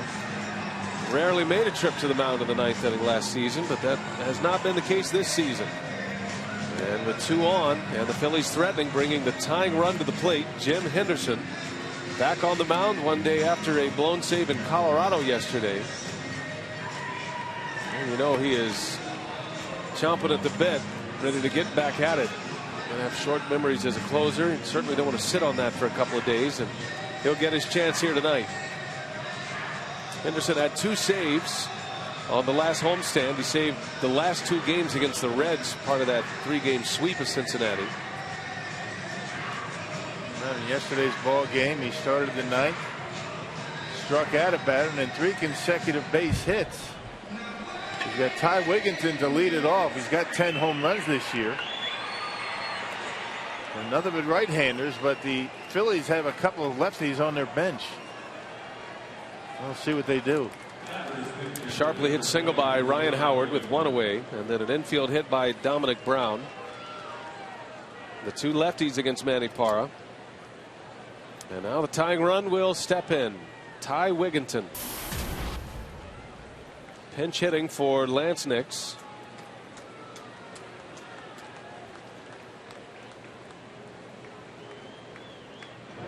Wigginton takes strike 1. Wigginton has bounced into 5 double plays this year. Man, they got Segura shaded around toward the hole. Going to make that double play a little bit more difficult if it's hit to the right side. He's got a long way to go over there to second base.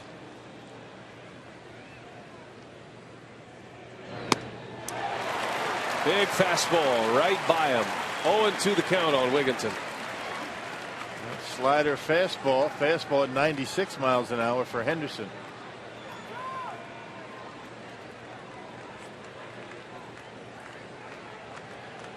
Wigginton with 10 home runs this year. Played a lot of third base. Coming off the bench here. 2 on, 1 out. And the 0-2 Down and away. Wigginton as a pinch hitter this year is 4 for 19. Has 1 RBI.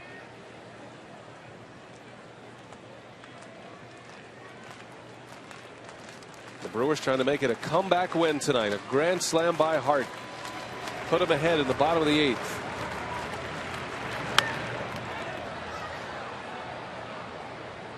Ron Renicky said before the game, when asked about his closer situation, there were no specific names mentioned in the question. Renicky responded by saying, I have no problem with Jim Henderson in the 9th. And here he is. He did take a loss in Houston. Had a blown save yesterday against the Rockies.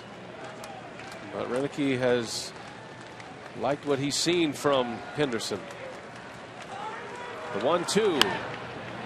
Fouled away. And what he means by that, I think, is, and I'm not speaking for Ron Renicky, but if you read between the lines, he's throwing strikes. Problems that the Brewers have had for the most part late in games. Walks are always involved. Henderson really hasn't had that issue. He makes them hit their way on. I think he said it was a combination of bad luck and bad location yesterday against the Rockies.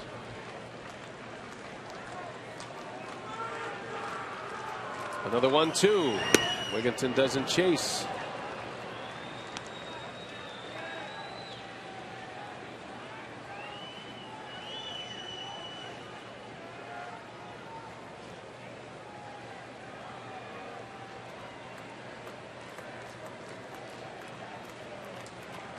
An anxious crowd of over 30,000 here.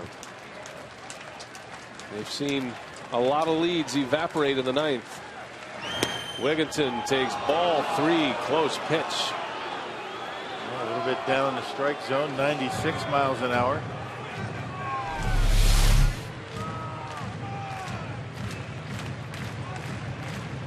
Didn't miss by much.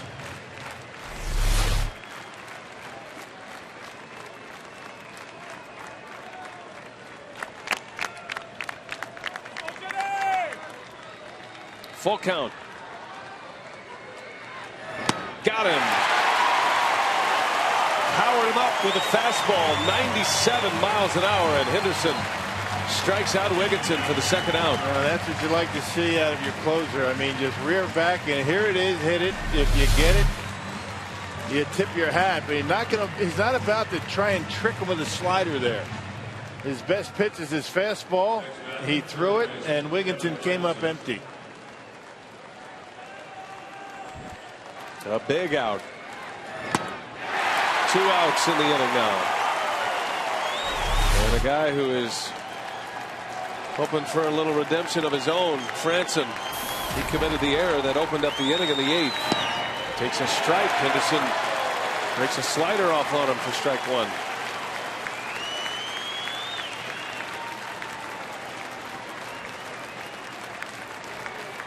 Franson drove in 3 runs with a double in the 5th. That gave the Phillies the lead. A costly error in the 8th. 2 on, 2 out.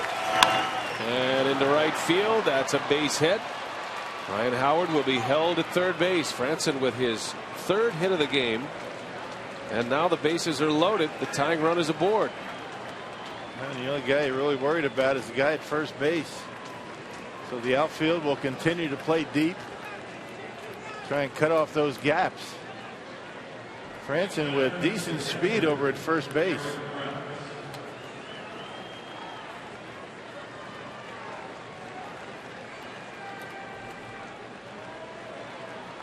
Well, the Brewers have strong, accurate arms in the outfield. Braun in left field. Gomez has the best arm of the 3 in center. And Aoki in right. Aoki is very deep in right field. Tying run at first base. Eric Kratz, the Philly catcher, at the plate. And he fouls one back. He chased that first pitch breaking ball. First 3 hitters for Henderson. He started with a slider. Kratz knew it. And he got one up in the zone. Fouled it straight back. He had a good one to hit.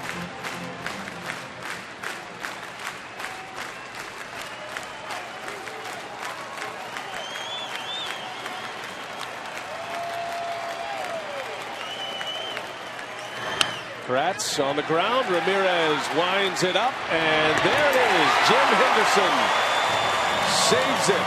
His third as he retires Kratz. And the Brewers win. Cory Hart with a grand slam home run of the 8th, and it holds up. A 7-4 final as the Brewers beat the Phillies for the first time this year and extend their home winning streak to 7 in a row. Much more still to come on this one. Craig Cashon standing by. What do you have coming up on Brewers Live, Craig? Well, we hope to talk to Cory Hart, Ryan Braun, and what a difference home means to the bullpen as Jim Henderson hangs on. A good win for the Brewers, rallying with that grand slam from Cory Hart in the bottom of the 8th. We'll look back at Game 1.